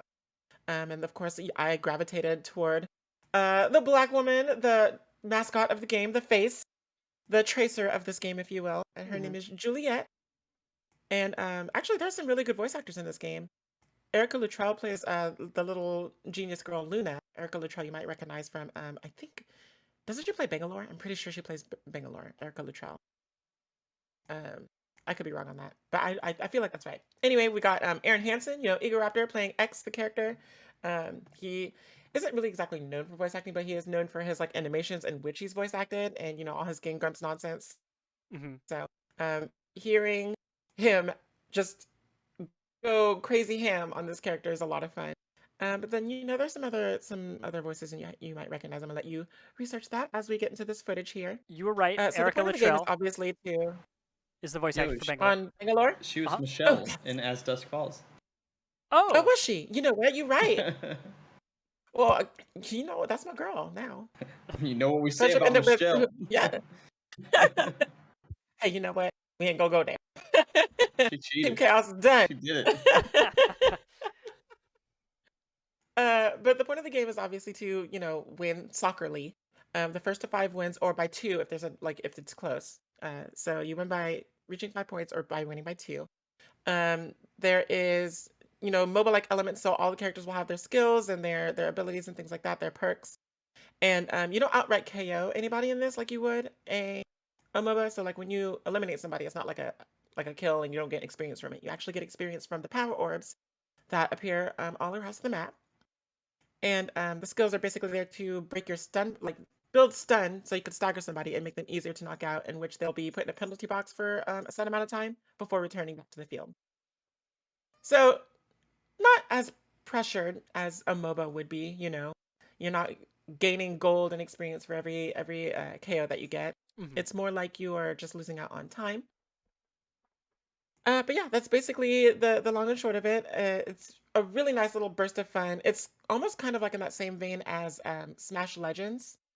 If y'all recall me playing that like a really long time ago, where it's a really Oh, fun, the isometric.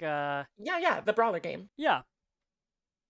It's just like a really fun time sink, and it's been taken off like wildfire. I guess there's like this creator event that's going on to where they are giving rewards to the top 10 creators at the end of this event. I don't know what they are, but I mean, it's been picking up some traffic on Twitch. And I can't remember if this was the studio that said they were doing like the 1% revenue thing.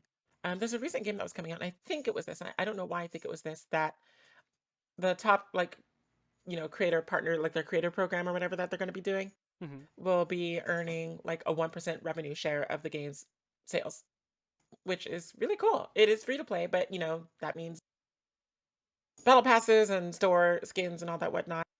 And I had to give me that founders pack. So. Oh, geez, there we go. Well, There I it wasn't is. going to. I wasn't going to, but it came with a Juliet skin. Oh, And you know how yeah. So I mean, Yeah, You- but is this I is this wasn't gonna 40, do it, but 70, then I 100? liked it. So it was 15. It was 15. I was actually Okay. responsible. Yeah, it was Okay. $15 proud of you. plus $100 tax. So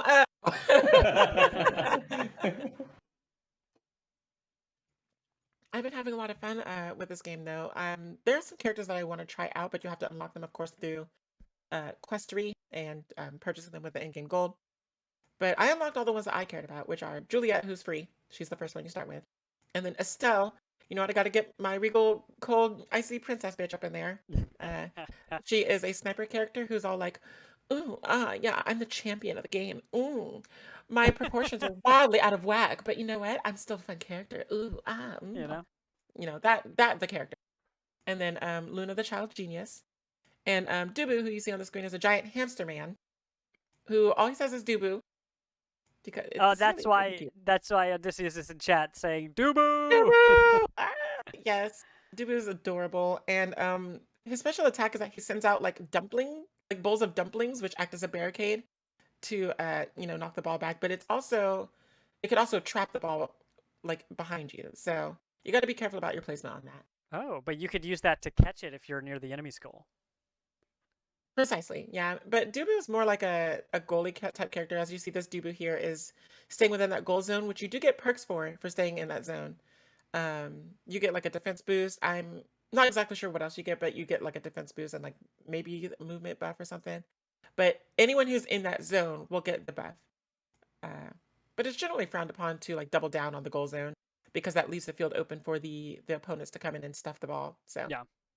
This looks cool. it's a lot of fun. I saw it before it like started making rounds on Twitch. I was like, this looks really interesting, but I don't know how to gain access to it. It was one of the very few closed betas that I haven't been a part of, but I'm part of the open beta right now because it's early access, open to everybody, and I'm having a really good time with it. How are As you you playing see, I this did get knocked out. on Steam? Yeah. So I'm playing it on Steam right now. It is compatible with Steam Deck, and from what I've seen of the reviews, it plays very well on the Steam Deck, which I'm eager to see because playing on the controller on the PC isn't like outright supported yet, so it's kind of a wonky setup. Mm-hmm. But that's really cool because they have two different control schemes that you can use on the keyboard, which are the standard WASD, or you can have MOBA controls, which means you'll be Oh. right clicking to move and doing your QWER for your all your abilities. That's So cool. it depends on what you're more comfortable with. I find the WASD is better because I like to move. You can move and aim with WASD, which you can't do with or if you can, it's not as easily done on the MOBA setup. Mm-hmm. Well, But heck yeah, yeah. that is Omega Strikers. We won our match. That looks slick. It's pretty. All the abilities seem pretty cool. You know, like it doesn't seem either too simple or too complicated.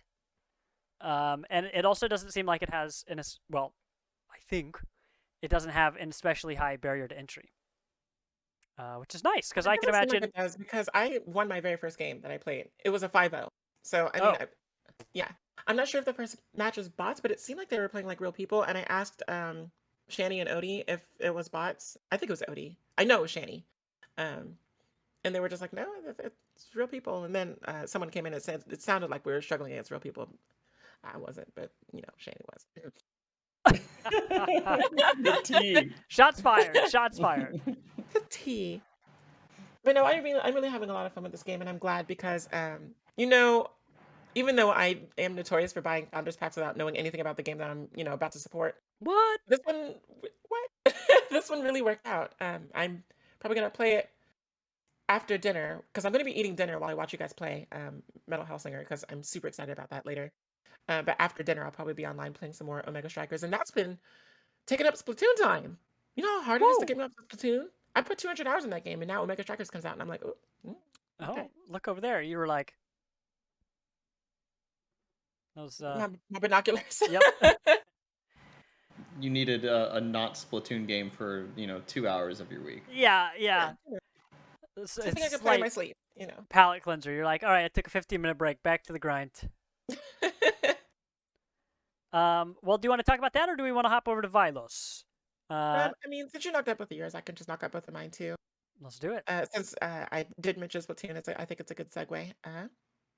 So Splatoon 3, y'all. I mean, there's not really much more I could say about it that I haven't already from the demo Splatfest to when I was playing it last week. But this last weekend, the Splatfest happened. That there was the first real Splatfest that wasn't like a test of the game, And the video that you're going to see here is actually a highlight reel of my experience with that Splatfest, which you can also find on my YouTube if you want to give it a like and subscribe. Oh. But I was playing for Team Grub. So those who were present for the last pod, I had asked the Splatfest question, which is, what would you bring to a deserted island? And the three options that you could choose from for the teams were gear, so like tools and stuff, grub, so food and water and things that you need to actually survive on the island, um, and then fun, which is like games and stuff, to keep yourself entertained so you don't like die of boredom, before you die of starvation. Yeah, no, I probably the boredom would kill you first. I've never been on a desert island, but that's how I think it would go. I don't know. I feel like there's like cloud watching and like wave watching and then like tree watching. There's so much that you could do on a deserted island that you don't need to like bring stuff for. That's true. What's his name? Tom Hanks had that coconut. That's He wasn't right. on an island. He was on a raft, but He same, was same clearly deal. having a good time. Yeah, Wilson was a great friend. Yeah. So, it was a really resounding success for Team Grub. That's a whole lie. We lost. We got crushed. It was awful. Oh we no. we got 0 rewards. Because the way that Splatfests are judged are by the sneak peek, which is there's like a whole week before the Splatfest where you choose your team and you start earning conches, which you can use to play like the gacha lottery game to earn decorations for your locker and other such prizes. So you can earn points for winning that. Then there's the halftime report at which you get more points for earning that. Then you get points for earning the most conches during the. No, you get points for that's the first one. You get points for being the most popular team, so the one who has the most votes, and then you get points for the most clout. So all of those 4 things combined add up to the score. So Team Fun got the halftime report win and the demo or the sneak peek win, the most conches, and then Team Gear got the most popular and the most clout. And what did Team Grub win? No. We won surviving the island. I don't care what y'all say. Y'all may have won the Splatfest, but you're dead. So what you gonna do with it? Okay. You got to the end and you were like, you know what? We weren't even competing. We were playing our own game. We're too good for this competition. You know what? I wasn't even on the island. So bam, I got rescued. So y'all can have all that. Bam. Rescue. Like the thing, because I was on the fence about this. Even though I don't want to pull like I did like with Splatoon 2 and do like the whole I'm supporting Mariner no matter what. I did do that, but only because I actually agreed with everything she was saying. So that was just a coincidence. And also I'm a killer Mariner cosplayer. So, but I don't want to do that this year. Although I have agreed with everything as Fry has been saying. So it might end up being like that anyway. I gotta support what I agree with. Every time you're eating, take a picture of your food and be like, just supporting team Just supporting Team Grub Grub. here. Well, And so is Bam rescued? Is that the new Boom roasted? Bam. You're like, wow, you really got your ass kicked. Bam, rescued. Bam, rescued. I'm That's doing it. for all the support players. Yeah.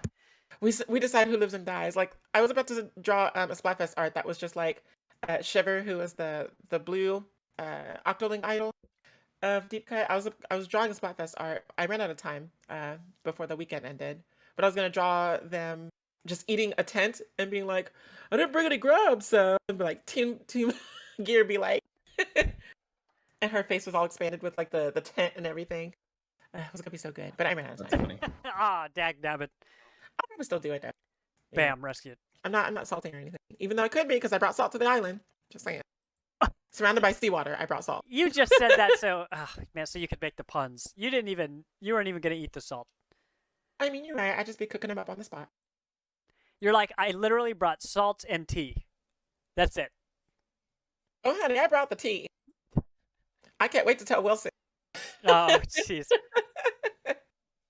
Well, I'm glad you're enjoying Splatoon 3. How long do you think? I'd say how long do you think you'll stick with it at the rate that you're at? But I guess it's really, is there anything on the immediate horizon besides Pokemon that will dethrone this? You know, to have you keep coming back to it, but something else to kind of take its place as your.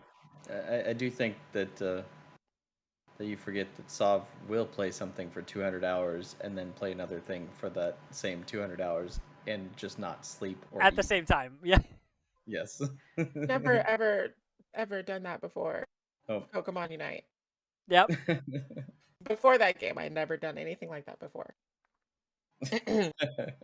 On record. But what's that game? Do you think it is Pokemon? Oh, it's gonna be Pokemon for sure. Yeah.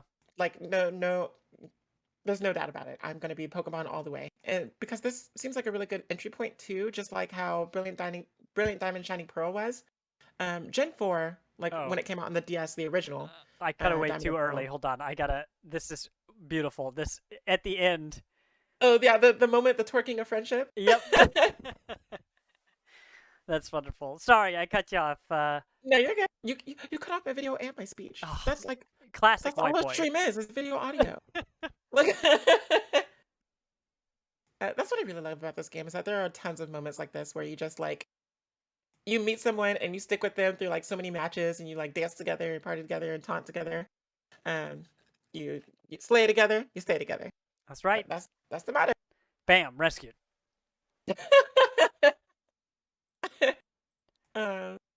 But Gen 4 of Pokemon was like a great entry point for people.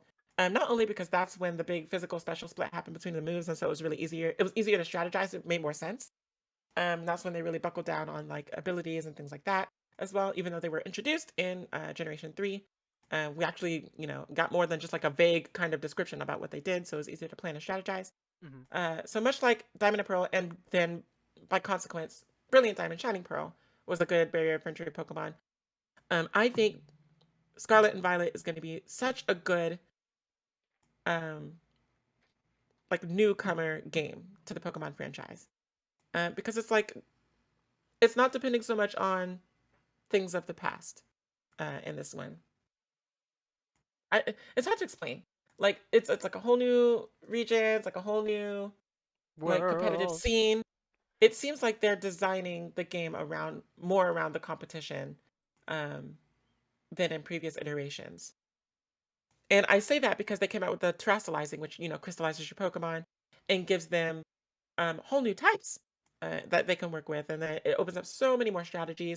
There are abilities like the shed tail, I think is what it's called, that the Cyclizard has, where you basically it's basically like a baton pass as an ability. So you get hit by something and then you switch out with a Pokemon and then they have all your stat boosts and everything.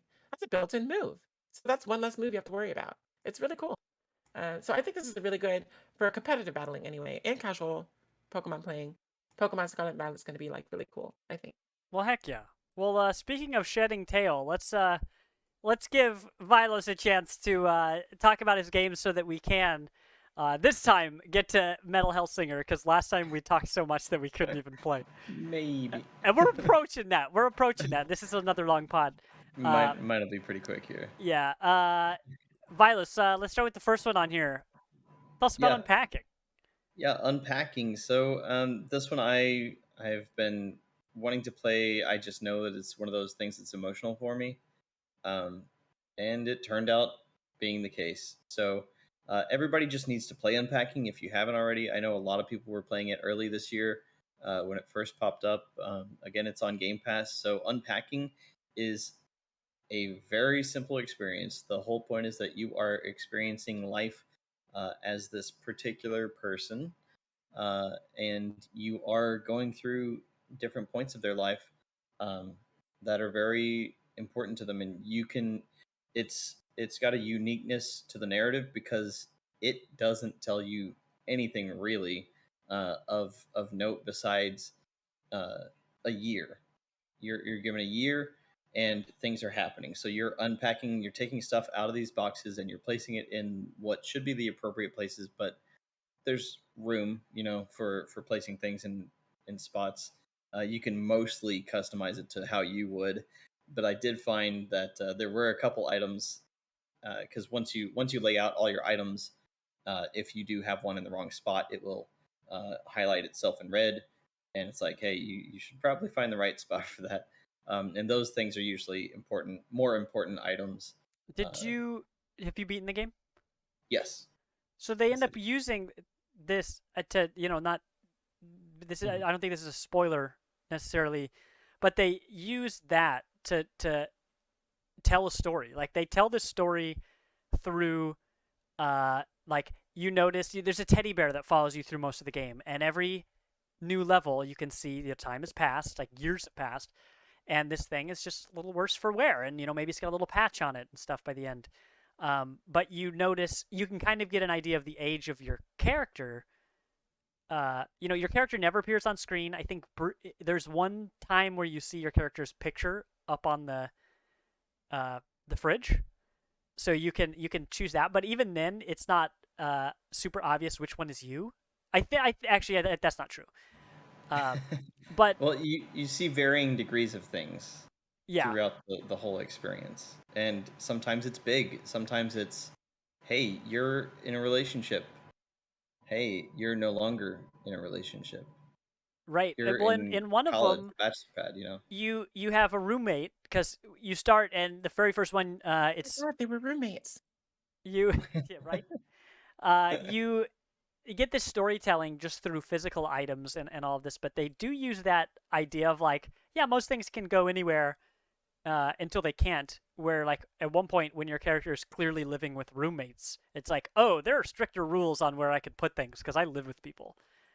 And they use that to different effects, but it's a really cool game, and I think you can beat that game in like maybe 8 hours. Probably quicker than that. It's been a little while since I played it. You can do it in 3 to 4 hours. I did it in 6 because I was taking my time, and Hey, that's the way I to do did it. feel like I didn't read up on how the gameplay was beforehand, but I figured that there was going to be the time that you kind of had to be more specific with placing items. There were like, I think there's 7 or 8 levels, and I actually aced 3 of them, I Nice. think. Like I just placed everything and it was good, and I was like, oh, okay. Great. But then there were a couple of them though, including the roommate situations, that you're going across like 6 or 7 rooms, 2 bathrooms, the kitchen, an office, and the bedroom. And you're just like, holy shit, this box actually should have been over here, but you actually have to pick up items individually out of these boxes, tab over to the correct room, Mm-hmm. put something down, and then when everything is placed, you're like, ah, shit, that was the wrong move. Yeah. and you have to go back over Or and like you're like, wow, figure I it sure out. would love to put this on the shelf, but there's no room. My Yeah, roommates there's have just used no room the whole left. shelf, and when you are living with a partner, you can move their stuff mostly. Yeah. But when you're living with Ooh, just don't I know it? roommates, you can't touch. There's a lot of stuff you just can't touch at all. So you just have to work around it. Um, but yeah, this has like a simple approach to what it's trying to do. It's fairly straightforward, but I think it does a lot with it. The pixel art is neat. Um, it does a thing. A lot of people were excited about this when it came out. That if you look at the pixel art on like what are clearly video game hardcovers or Mhm. books, you The can movie covers in are movie really funny. covers you can tell what they are, even though there's Yeah. no words. There aren't enough pixels to show words. You can tell like, oh, this is obviously this one very famous movie, you know. So it was its own game to look at the stuff and be like, oh, what is this? Like, I Yeah. remember showing it to Lizzie. I'm like, Lizzie, I don't recognize this one. Do you? And she's like, oh yeah, we had that movie growing up. You know? I didn't look at all of them, but I know Donnie Darko was one of the movies. Shin Godzilla was actually one of them, and that threw me Really? so funny. Like Shin Godzilla, the most recent Japanese Godzilla, was actually one of them, and it just I died laughing because that is not a movie that is like a mainstream thought, Yeah. you know, especially when you know who this character is, kind of at the end of it. Hmm. It's not who I would have pegged for a Godzilla fan, but hey, the GameCube wannabe console was amazing. Yep. Uh, except it was like 3 times fatter than a GameCube ever actually was. Was it? The Like GameCubes were not small. I mean, they're not like that big, but they're not small. I have one few feet away. Like it's in real life, it's like this big, and in game, your entertainment center, the space that you put it in has like 2 inches of available space when you slide it in there, and that is not Oh yeah, accurate to the unfunctional. GameCube. It's so funny, but yeah, it's just a great thing that needs to be experienced. It can be very personal for you, especially if you're someone that has moved a whole lot and just your life has been uh, you know like you strip away your life and you place it somewhere else and you just keep doing it and again. It gets to you. This is one of those stories that explores that, um, especially if you and if you're somebody that has 20 plus pairs of socks, you'll definitely relate completely to this game because Yeah. you can spend like 15 minutes putting away socks in this game, and it's so funny. It was fun having Lizzie ended up playing through this game on her own as well, and it was a fun experiment to see where each of us, if we had full control, how would we do things differently. And unsurprisingly, it totally matched our real lives living together. Where she's like, "Oh yeah, those clothes should not go there. No, that's not what it's designed for." And I'm like, "It's my house. I don't know what to tell you. It's mine. It's my closet." But that was just its own fun experiment, and not only was that game fun, also to watch a stream of. I know that it would be fun if you have a partner who's a gamer to put it up on the TV in your room, in your house. We didn't do that. We just watched each other on the couch, but uh, it's just a fun little experiment. Like I've always been fascinated at moving. I worked a moving job briefly, and when I lived in Kansas City, I offered all the time to help people move. Like I like doing that stuff. It's the same reason I liked playing Wilmot's Warehouse. It's just a fun organizational. It's a vibe. It puts me in a state of mind that I really feel good in, and that game had lots of little small bits around it that were like good spices on the meal, so to speak. What'd you play that on? I actually did play that on the Xbox Series S. Nice. Yeah, I played that one on Switch. It was good.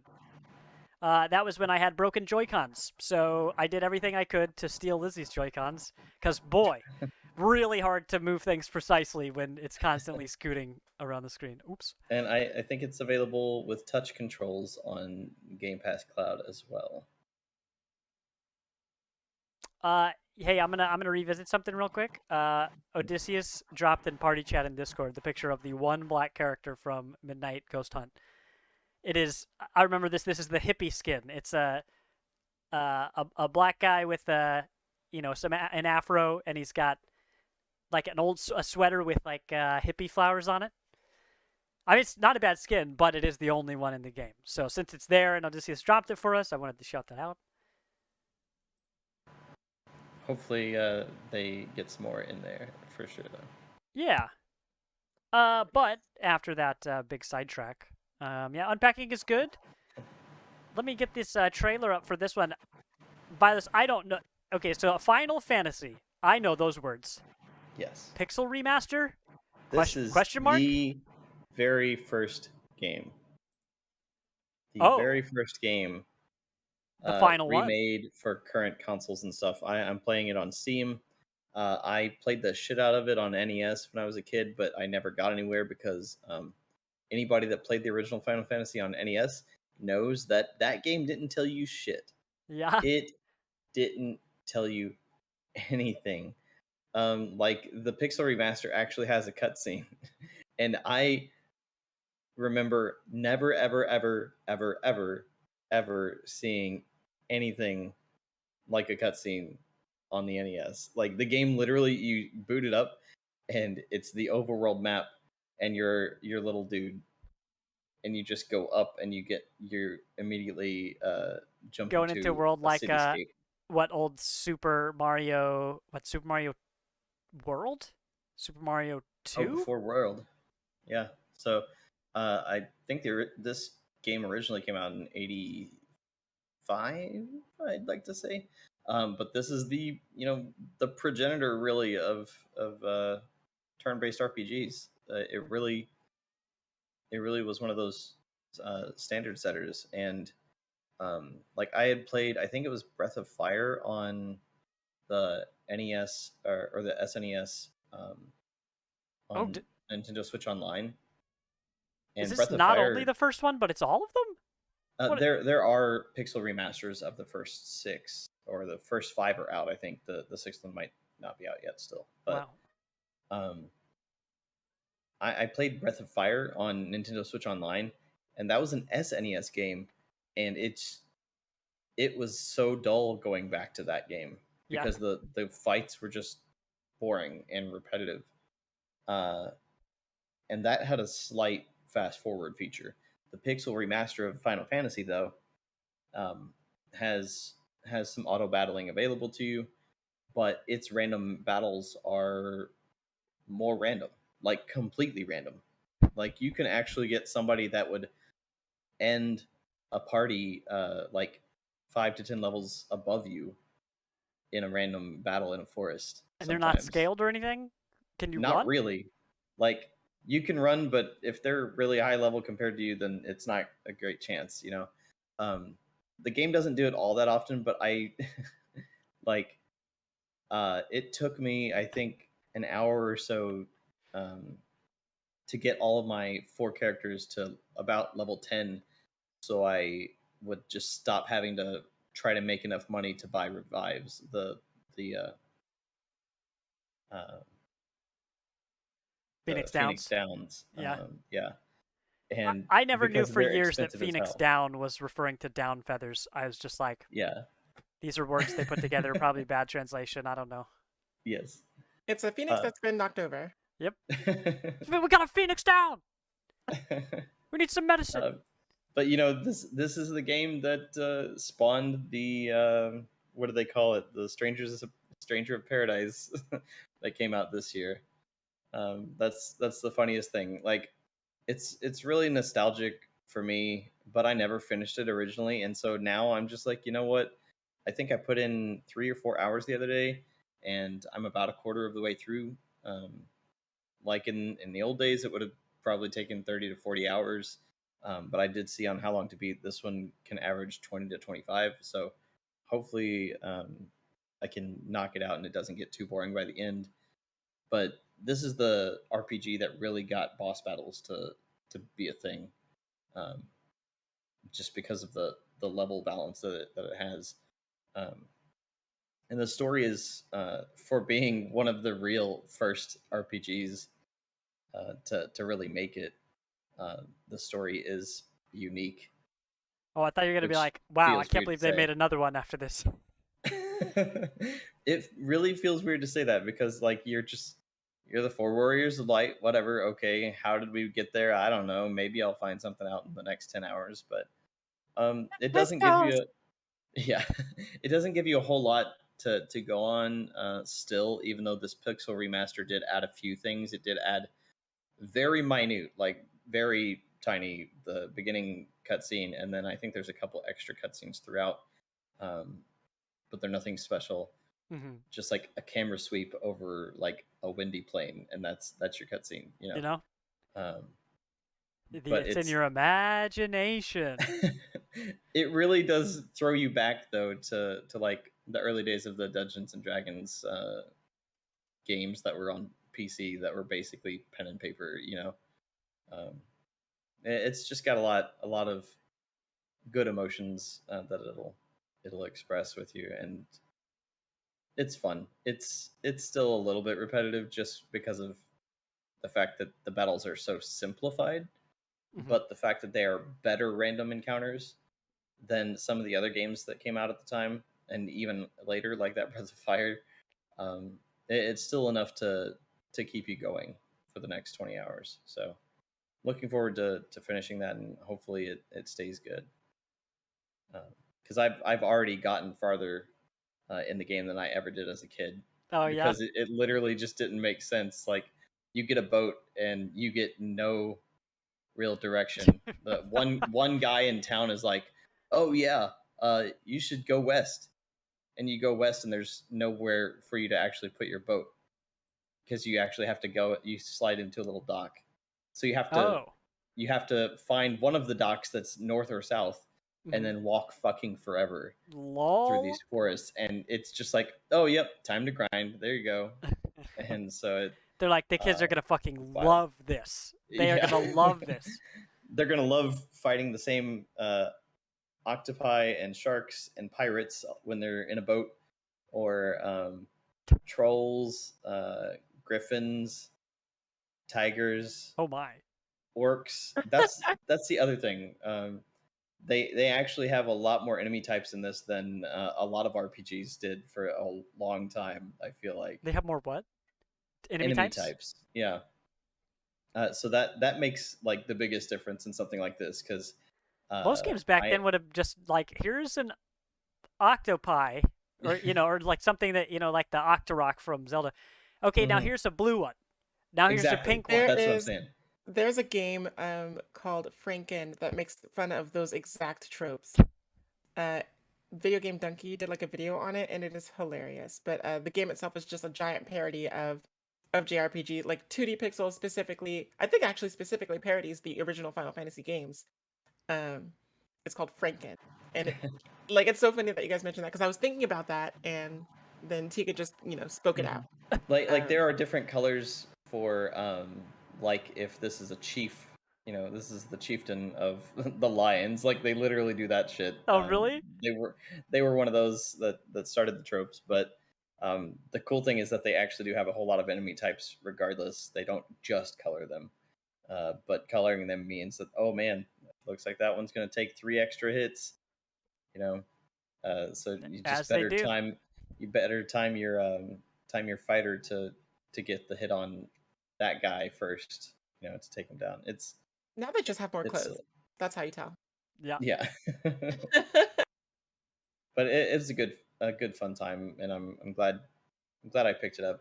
I picked it up like right at release, and I obviously you guys know how many JRPGs I've been fucking playing. Um, Oh wait, is that something you do? yeah, something like that. I never So knew. this is gonna be one of those simple ones that hopefully doesn't take too much to beat. But when I do, it might spur me to play Stranger of Paradise. I don't know. Maybe. All right. Well, looking forward to it. Well, that is an instant classic. All 6 of the games in there. Uh, you know, Tales old as time. What's up, Julius? What's up, everybody? I haven't really said hi to everybody. Deadpool, we got Odysseus, we saw Russ in here earlier, Lord Chrome. Thanks for being here, everybody. Let's see. So I think that's the end of our our podcast, really, right? So we gave you a whole bunch of games. Let's go through this list very quickly. We talked about our instant classics, which are Sav said Ori and the Will and the Wisps and Death's Door. I tripped over those words, but I think you understood what I said. I proposed Inscryption and Elden Ring. Vilos said Triangle Strategy and Space Warlord Oregon Trading Simulator. Nailed it. You got it. You're right. Only because I was reading it. I was definitely going to say it the wrong way. And then what we were playing this week was Splatoon 3, Omega Strikers, both Sav. I was playing GTFO with Odysseus in here in chat. The two of us also played with Vilos, Midnight Ghost Hunt. Keep your eye out on that one, and we will let you know about another free weekend the next time that happens, because we'd love to get a whole crew together. And then Vilos just talked about Unpacking and the Final Fantasy Pixel Remaster. That's a whole bunch of games going into a holiday season that's packed with a bunch of big releases, as well as a whole bunch of things that are going to be on sale like they always are. So hopefully we've given you something to play. We're in the final stretch right here at the end of September. So we got 3 months left in the year. We got spooky season of October, then November, which leads up to Black Friday, and then, of course, Christmas. So it's games all the way down from here on out. So for anybody who's new to our community, join our Discord. I'm dropping a link in chat. We'd love to give you people to play with who are not going to be toxic. Speaking of that, we've got Overwatch 2 that is releasing next week on the 4th, which is Tuesday. So we've been playing Overwatch a bunch with the community, and the same people are going to be playing Overwatch 2. Many of us, like myself, haven't looked up any of the new changes moving forward. So it's going to be a brand new game to me when I pick it up. So if you're like me, or if you're like Odysseus and you're very familiar, you've been keeping tabs with the game, come and play with us. We promise to offer you a better experience than playing with strangers in solo queue. But join us there. You can find everything else that we have to offer on our website at partyinvite.games. Vilos writes on the blog there. Through there, you can find all of our socials. You can find our Twitter, our Discord, and everything else. We've got an active Facebook group. And SovereignSyd over here, you can find on Twitter and YouTube and Twitch at SovereignSyd. That's SovereignEig. However you spell sovereign. The normal way, with Sid, S-Y-D. It's, I don't know. I can't read the older I get, so no one should put me in charge of that. But this has been the Party Invite podcast segment of the Party Invite show. We're going to take a short little break, and then we're going to come back. Vilos is going to give us a taste of Metal Hellsinger. We're going to defeat some demons while shooting them on rhythm. So excited for that. That's on Game Pass. So if you see it and you like it, load it up yourself. So let's hit this BRB screen. Vilos, we will still be unmuted. Cool. So don't call Katy Perry a fake gamer by accident. Again. Because people I'm gonna call her a fake. will remember. But yeah, we'll be right back. Thanks everybody for sticking around, and I hope you stick around for the game stream. So we'll be back in just a few minutes. Bye. Bye. Bye.